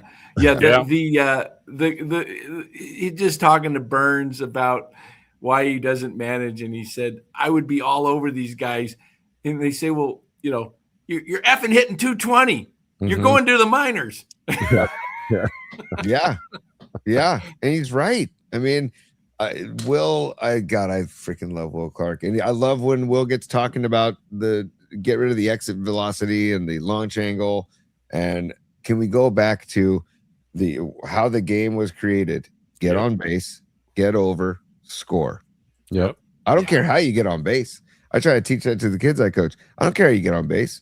You take a ball in the back, in the ribs. You put the ball in play and you beat something out. You get a base hit, of course. Anyway, just get on base. Drop a bunt down, cause chaos, whatever. But this and the same can be said for pitching too, at the 105 hour, Oh, let's go. Go to Coach Yak. Yeah. Here we go. All right. Let me know if you guys can hear it. I hate to say it, but I said it in my fucking Jersey retirement speech. You were right there. It's a fucking participation trophy game now. So you think we're making it too easy for the players? Oh, hell yeah, you're making it too easy. For sure. Too much coddling going on. Oh. And that's why people have asked me why I don't get into coaching and why I don't get into managing and all that. I am not going to pat you on the back and tell you you're doing a good job when you're hitting 220 and you fucking strike out 100 times. Thank you. You actually suck. All right. Thank you. I'm going to tell you suck. I'm going to tell you to make a fucking adjustment. And if you don't make an adjustment, you're going into minor leagues and somebody else is going to take your spot. Thank you. Sorry. That's the way the fucking game goes. This is a big boy game, not a little boy game. And you have to have fucking thick skin. You don't have thick skin, get out the way because I'm going to fucking steamroll you. I'm going to steamroll you. Oh, my God. These guys are making millions of dollars, man. We should have high expectations. Thank you. Fans, as analysts, whatever. They're making a lot of fucking money, man. You got to hold them accountable. A lot of money. A lot of money. Yes. We got some editing to do. Beep, beep. Yes, but that was fantastic. And they're both right. They're both right about everything. And I love Burns at the beginning, just dangling bait to Will. And Will totally. Chopping it, just grabbing it. How do you not love Will Clark? I mean, man, if you're an old school fan or player, you just love that. That's how I was. I had a coach, and I told you about him, that taught me the sliding. He used to yell at us. I was drafted to the majors when I was 9. Okay. I didn't play for 9 and 10-year-old years. He had a system. He'd bring up guys that he believed in, kind of like, and then he'd groom us. And then by the time we were 11 and 12, and the team just constantly won the Little League. And he wasn't anybody's dad. He was doing it for the love of the game. He didn't have any sons. Yeah. So he had all daughters, and he just loved baseball. Well, he would just yell at you, and we practiced on the shot put field of Mount Diablo High School in Concord, and right off the is the football field and the track. And if you screwed up, man, run a lap around the quarter mile, and if you kept screwing up, you were running. And he used to yell his head off at guys that made mistakes, mental mistakes. Didn't get on you too much for the physical mistakes, but the mental, if you weren't backing up somebody or whatever. Well, he had a saying. He says, if I stop yelling at you, then I've given up on you. I don't see any potential. I'm not going to waste my breath. So it was, there was a few guys, he just gave up on, but man, he taught fundamental baseball, drilled it in your head. And it's why I love baseball more than any of the other big three. I mean, I love football and basketball, but baseball, it was just every day, and I love to go to practice. I mean, we practiced every day, and we played twice a week, one midnight week, I can't remember, and on a Saturday. So the rest of the days we practiced except Sunday. I just loved baseball. And but I love that Will Clark get in your face. And you do that today, that's why Will said he can't do it. Because players won't listen. They make too much money. Can't do that today. Shout out Ralph Tresvant, sensitivity. Dude, look at you. You brought up Ralph Always T. thinking music, Tony. Always thinking. You're bringing Ralph T to the show? Ralph you T. need a man. You need a man with sensitivity. Well done, Russ. Oh my God! I think on that note, we should probably wrap, dude. That was Totally. you need a man with sensitivity. Mic drop. Mic drop for sure. And Will Clark's right. Like, you're talking about grown adults now. You're not talking about like a kid or these are grown adults making gobs and gobs of money that, if batting 220, I hit the road. So I couldn't agree more with Will. And I feel like, Dan, you mentioned somebody mentioned old school, new school. I don't think there should be old school or new school. There's only one school, and it's the get on base, get over, get him in. That's it. That's it. Right? I don't know. There shouldn't be an old school way of thinking in baseball. I think it's put the ball in play. Look at the Wade Boggs, Tony Gwynn, Ichiro, and currently what's that guy? Otto, what's his last name? The guy's leading. Lopez? Yeah, Otto Lopez. Otto Thank Lopez. you. Leading MLB in hitting. Yep. Luis Ariz, second in MLB in hitting. Yeah. Those guys are all about contact. And it's they're just playing the game to win the game. It's a team game. It's not an individual sport, or it's about padding your stats. Yeah, and also, trying to get a contract. And I'm not against long balls. Long balls are really fun, and they're majestic, and they're really. Bryce Eldridge's first splash hit was a thing of beauty, right? And his swing actually. I'm not saying he's Barry Bonds. He's not even close to Barry Bonds. I'm just saying his swing reminded me of Bonds because how he got the high and inside fastball and turned on it like Bonds used to do. But when that's your focus, when that's your plan going up to the plate, that's not cool in my book. And Tony, what did our coaches tell us with men on base and 2 strikes? You got a job to do. What did they tell us to do with 2 strikes? Get a piece. Shorten up. Shorten up. Put in play. Do not strike out, or you're going to be running on Monday. Yep. Los, I tell the kids all the time that I coach. I have a phrase: shorten up, open up. Meaning, shorten the swing, open up the zone. Play pepper. Get that run in, and just get a piece. Yeah. Live to see another pitch. All that jazz. I mean, I know, and I will say one thing that these hitters in MLB today are facing some outrageous pitching, like absolutely facing 102 miles an hour. Mason Miller. Mizorowski from Milwaukee, 105, whatever. Insane. But you can't tell me there's no longevity in that. Like, how long is Mason Miller going to be around? How long is Mizorowski going to be around throwing? The human arm is not built to throw that way for multiple years. So enjoy it while you got it to those guys. But I like a guy who actually, and I'm not saying those guys don't pitch, but those guys, they'll throw it down the middle at 105 and just challenge you to hit it. I like pitchers that locate stuff, that don't throw as hard. They mix it up. They get you fishing. They get in your head, make you think, what is he going to throw to me right now? When you go up against Mason Miller, odds are you're going to see 102 mile an hour fastball and you just try to get a piece, right? You're right.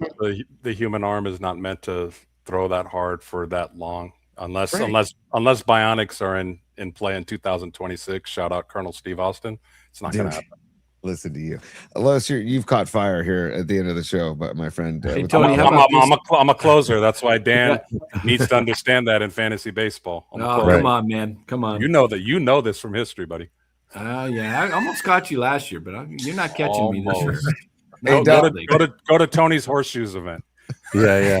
Hey, how about this infield for the Giants? How would the Giants be if Casey Schmidt was your third baseman, if Otto Lopez was your shortstop, who they let go a couple years ago, Arise at second, Eldridge at first, no Devers, no Chapman, no Adames, $80 million in the coffer for pitching, bullpen, pitching help, and you had, just your outfield right now, Jung-Hoo Lee, maybe you figure out somebody else in center, and you got Ramos, and you got a stellar pitching staff.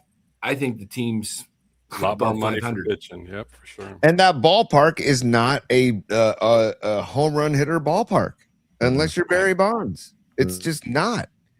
I mean, unless they get rid of the triples alley, and also it's a weather factor too. Like, it's just not a home run hitter's ballpark. That's why bring in pitching. That's how they brought the 3 rings to the Bay. Was the pitching and defense and timely hitting. I mean, they used to play small ball a hell of a lot more in those World Series years than they do now. So, and I don't have to go on my small ball rant because you guys know how I feel about it. I'm there with you, man. I'm right there with you. Just create some chaos, what happened to the hit and run? What happened to that play? The hit and run. A well executed hit and run is so it's almost indefensible. Yeah, hit and run. How about getting a nice bunt down, or even bunting for a base hit when the shortstop's over or the third baseman's playing shortstop? Yep. Do you remember Brett Butler or Willie McGee or Vince Coleman or any of these speedsters that used to drop the drag bunt? Where Butler used to bunt all the time. Lead off a game. And they knew it was coming, and he'd still do it. Here's the thing, too. Even if you just show bunt, you're getting in the third baseman and first baseman's head that, oh, shoot, I need to be on my toes. He might bunt at any time. Yeah. That's the mental game we're talking about. That used to piss me off to no end when the shift was still legal and Bonds would come up and the entire left side of the infield was open. I'm like, just once, Barry, please, just once, just drop it down. To make the infield shift back to the regular positions to know that it's a possibility that you could do it. That's all. Yep. I mean, we all still want to see Barry launch balls into the Bay. I get it. Yep. But if you have that, if you just show that it's a possibility, you get in the minds of the defense, and then you're winning the mental game. But anyways, it's we can talk about it for days. It's all because we love the sport as much as we do, and we could keep going on, but we've gone a couple hours, and I want you guys to start your weekend. I want everybody on the chat to start their weekend, and you guys, I really can't thank you enough for coming on, spending time on your Friday, joining me on the show.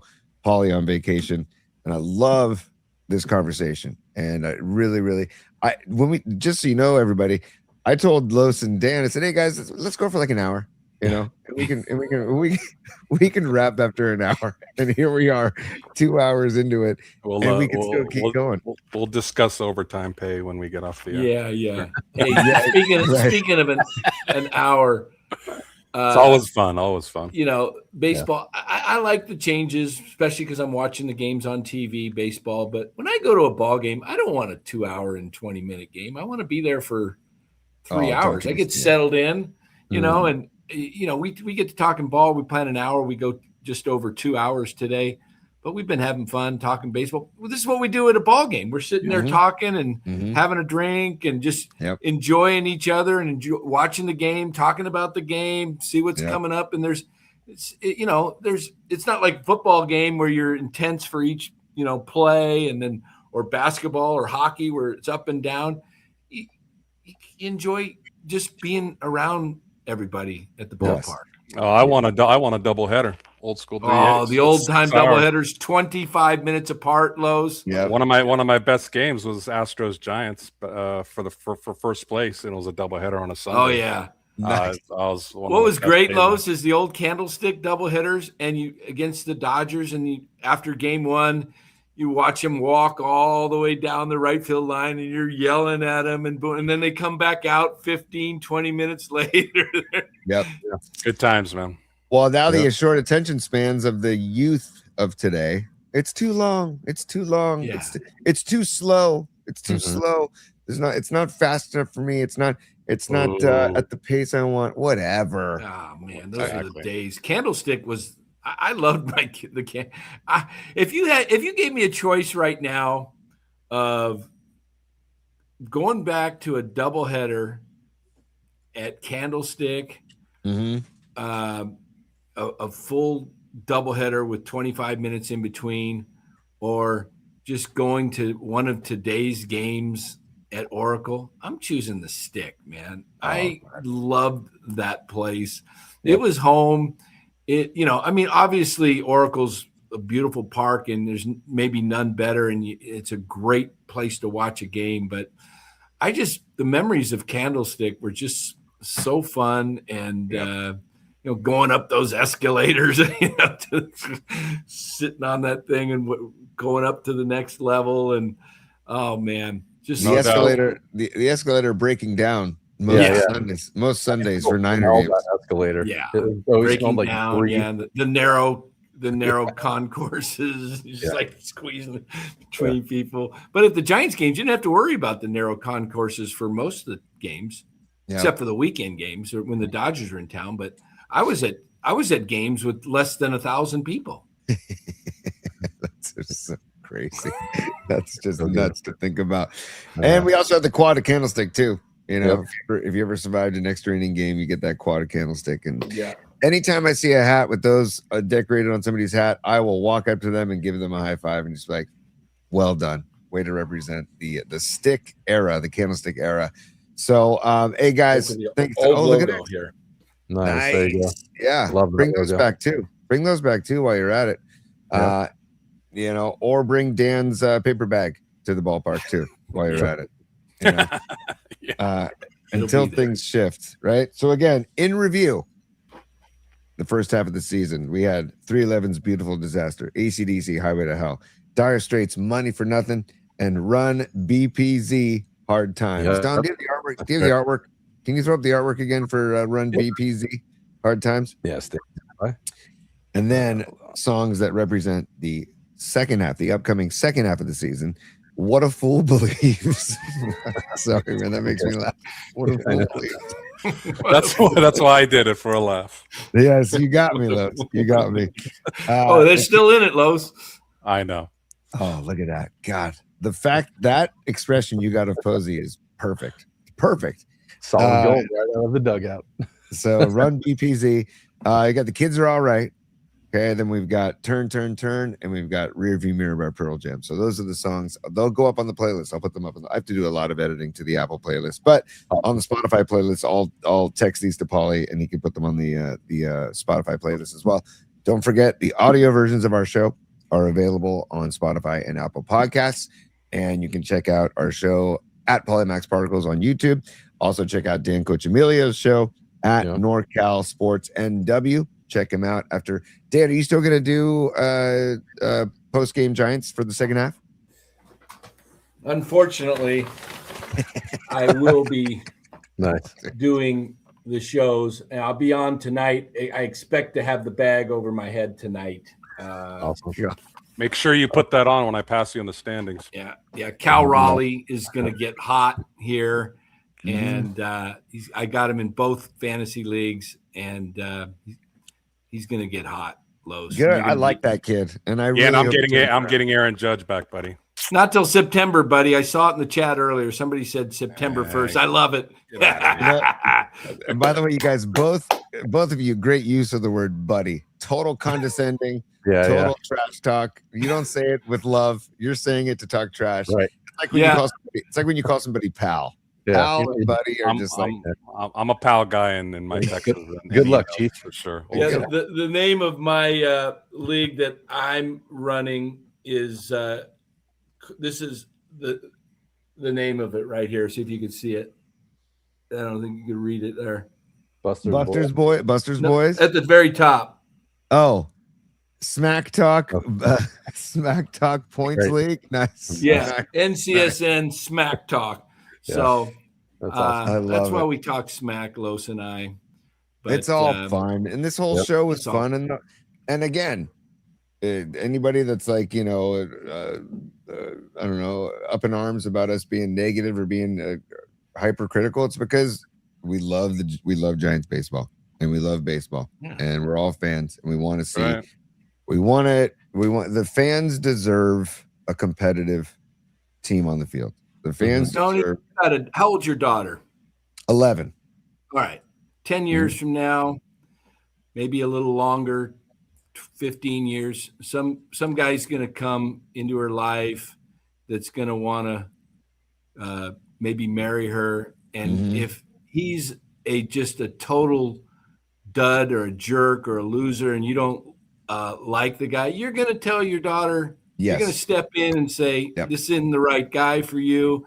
That's what I try and tell people as Giants. When I get on the Giants, it's not because I don't love the Giants. It's because I do love the Giants. I'm going to speak the truth. I'm not going to say to my daughters, I had 4 daughters, and I'm not like, oh yeah, hey, go ahead and marry the dude. Let him you'll just have a rough life, miserable life. And no, I want change. I don't want to see what they're doing continuing this way. That's why I come up with the term pick a lane. Either spend $300+ million and go for the whole thing and try and win it, or rebuild this thing. Stop going down the middle. It's not working. Yeah. No, agreed. Pick a lane is Dom. Let's do some artwork for Pick a Lane. Yeah, we give some for Dan's show. Pick a lane, but Dan, pick a lane indeed. Hopefully the lane they pick is to trade a good chunk in 17 days. I think the trade deadline is. Yeah. And for Logan Webb, give him a chance. Trade him. Give him a chance with somebody else. Let him contend for a ring, because the Giants aren't going to contend for anything next year. So, and Logan Webb's not getting any younger. And we say that with nothing but love for Logan Webb, because we want the guy to help a team get a ring. I'll be honest, it'd be hard to root for Atlanta. But if he goes to Atlanta, I'll do it, because they got Yastrzemski, they got Dominic Smith, and they would have Logan Webb. But they might be somebody that's gonna be calling Buster. So we'll see. But hey guys, thank you so much. I also want to thank Stellar Design, Dom Peralta and Stellar Design. And Dom, I know that you definitely mentioned Yard Sale, and that the Yard Sale company they're opening their first brick and mortar, right? Their first store, right? Yep. So I just want to say congratulations to Yard Sale and everybody. That will be on 925 Cole Street in San Francisco. Will be the first Yard Sale brick and mortar store where you can go in and buy their products. They have new hiking poles, trekking poles. They have a bunch of ski poles. They also have new ski gear and outdoor gear. Check them out at their Yard Sale's website, which is yardsale.day. Yardsale.day. And also, if you want to get in touch with Dom Peralta, you can, the guy's looking at us right now. You could. There's Stellar Design, but you can contact Dom 650-796-3144, or email Dom at dominic@stellar.design. And Dom comes up with great artwork such as this. Okay. And he just, if you want to hire Dom to come up with something for your family, it's incredible. But to come up with something for your family or for a special event, like Dom created this for Bonnie Scarlet Fire's upcoming family reunion on the East Coast. And they wanted to do it basically. They wanted to do it in the same fashion as a tournament T-shirt, right? Like a youth tournament. This is beautiful. That's awesome. It's really cool. Yeah. And Dom created the NorCal Sports. Do you have the NorCal Sports logo anywhere available, Dom or Dan? Because that's something you created too. I just want you to show off your stuff, Dom, because your stuff is great, and people can get in touch with Dom if you want him to create some artwork. Dom's going to create some artwork for my horseshoe tournament that I do every year in August. So if you want to hire Dom, give him a call or email him, and you can put your heads together and come up with this. And I know Bonnie loved you creating the image with the classic New Jersey style, Jersey Shore fence line that goes to the beach, and that's classic stuff. That is awesome. I love that Long Beach Island. Look at that. I know, isn't that cool? So, and then Dom, if you find the logo, let me know. But again, give Dom a call, 650-796-3144 or email Dominic@stellar.design. And we also want to handy tone. Yeah. What's that? I don't have it just handy, so no worries. I also want to mention Longbridge Pizza and thank Longbridge and their support of the show. 2347 3rd Street in the Dog Patch. The Valkyries are hosting the Washington Mystics tomorrow, 5:30 p.m. If you want to get out to Chase Center, go to Longbridge before or after the game, or just go there all weekend long to have an ice cold beer. They have great local beers on tap and obviously great food and great vibes right there. Neil Donardi, Andrew Markoulis, the freaking power duo behind Longbridge Pizza. They have done an incredible job with that place. And I want them to open up another one. I said, open one up on the peninsula or open one up in Tahoe. Yeah. Let's go, boys. Open up a second Longbridge Pizza. Saw Neil yesterday. His boy Nico was playing some Sandlot baseball. And Nico's a lefty. And he wants to catch even though he's lefty. I'm like, you know what, dude? Hell yeah. Put the lefty catcher behind the plate. I said, that should be a baseballism t-shirt. Wow. That's very rare. So. Right? Very rare. But make a baseballism t-shirt, that company baseballism, let lefties catch. Right? So anyways, congrats to Nico on the diamond and congrats to Longbridge Pizza. Love the partnership with them as well. And finally, only because we forgot to, let me see if I can do this. See if I can get us all in the mouth. Is that going to work? No, it's not going to work. Almost. Kind of. I see Lowe's in Dan's eyes. But Dr. Matt Young and the Young Dental SF group, we love Dr. Young. Over 1,650 5-star reviews on Google. Give them a call, 415-392-8611, or email them info@youngdentalsf.com. Open 6 days a week. Saturdays 8 a.m. till 4 p.m. Weekdays till 7 p.m. They are there to serve you and to make going to the dentist enjoyable. Give them a call. We love Dr. Young and everybody there at the Young Dental Group. And on that note, guys, hell of a show. Yeah. 2 hours and 16 minutes when I was gauging for an hour. It goes to show these conversations are so fun, and they're driven by passion, and they're driven by all of us just wanting a competitive product on the field. I don't think that's asking too much. Nothing more. That's it. No. So, and I really appreciate everybody on the chat joining the show. You guys consistently add to the content. There is no show without everybody on the chat and everybody checking us out on YouTube and on Twitter and on Facebook and on Instagram. Everybody checking us out on Instagram Live. I just took a peek over there. I appreciate you. Bob Marcucci, what's up? Aaron Kask, Rick Ganji, the former creative director of KMBR, who's on the East Coast. What's up, Ganjimon? And a bunch of other people over there on the chat and on Instagram Live. Thank you very much. And guys, on that note, any final thoughts before we say peace and a happy weekend? Well, you mentioned baseballisms. I have a shirt on from Baseballisms. It's out of Scottsdale, and it says, "Live life like a 3-1 count." Dude, that's beautiful. awesome. I saw that, and I had to have it. Beautiful. Oh, yeah. I'll leave it out. Swing away. I'll leave it Swing at away. that. Swing away. Hey, on that count, you want to look middle in. Yep. Middle in. See it? Yeah, look middle Then in. you're swinging out of your ass. Then it gets to 3-2, shorten up. Boom. Exactly. Yep. And I know we're talking like, it's easy to do. It's obviously very, very difficult thing to do, especially against the major league pitching that's out there today. But yes, live life like a 3-1 count. I actually, my parents got me that. They made a poster of that from Baseballism, and they got me that. It's framed in my house, Los. So Nice. Tip of the cap to you, buddy. Dom, give me some final thoughts before you start the weekend, brother. Yeah, I just want to say thank you to everybody on the chat, Woods, Escobar, 49er Zone, and also on Dan's channel too. I know a bunch of the community over there. So Dan, great call doing the dual stream today. I think it was awesome to, cross-pollinate and share together. So, and awesome way to start off the, second half. So yeah, thank you guys. It was super fun. Yep. Yeah, Dan, thank you for sharing us our show on your network too, brother, at NorCal Sports NW. Dan, first of all, before that, Dan, I see Escobar Cheeks III.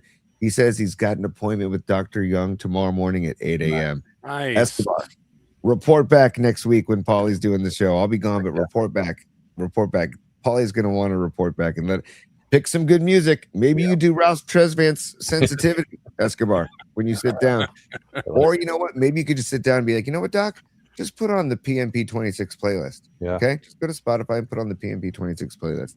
On that note, Dan, final thought before we wrap. Final thought. looking forward to Niner football.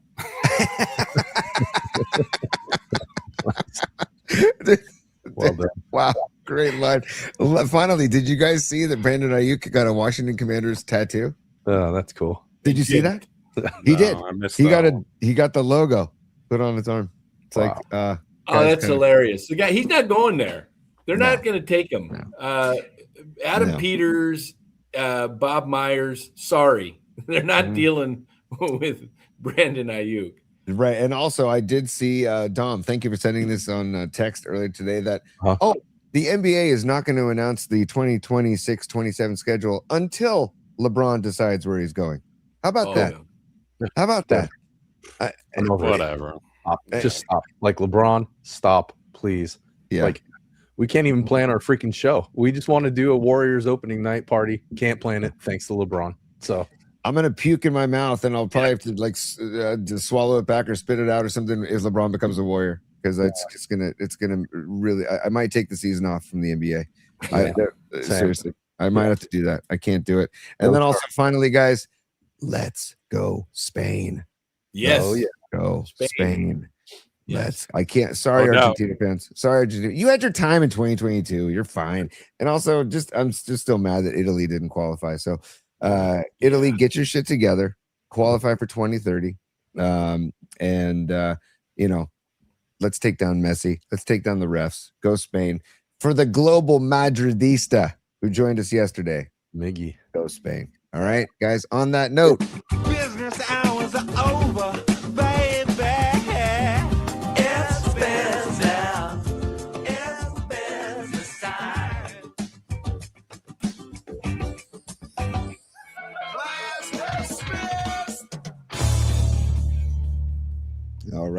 all right. And that's how we always close the show with some some business hours and some Diamond David Lee Roth. By the way, David Lee Roth playing at the Guild Theater in Menlo Park on August 16th. Dom, I think we should be there. So Tickets secured. One final word for Los. I know we have fun playing fantasy in 2 leagues, but I'll see you in the rearview mirror, my friend. Oh, Los. You go ahead and think that. Well, we'll come back on the show when the season is over. Actually, I'll show my bills. I'll show my bills, man. Yeah, well, we're in 2 leagues, remember. No joke. That has to happen at the end of the season. We are going to do a final analysis of the fantasy baseball leagues that Los and Dan battle in. I'm not kidding. Seriously, that'd be great stuff. All right, Tony, have a great trip. Enjoy and feel better with the knee, buddy. Thank you, guys. Go enjoy your weekend, and back. Paulie will be live back on Monday, 4:20 p.m. Have fun, everybody. Have a great weekend. Thank you so much for the support, and love y'all. And take care. Have a great weekend, buddy. Peace. Particles.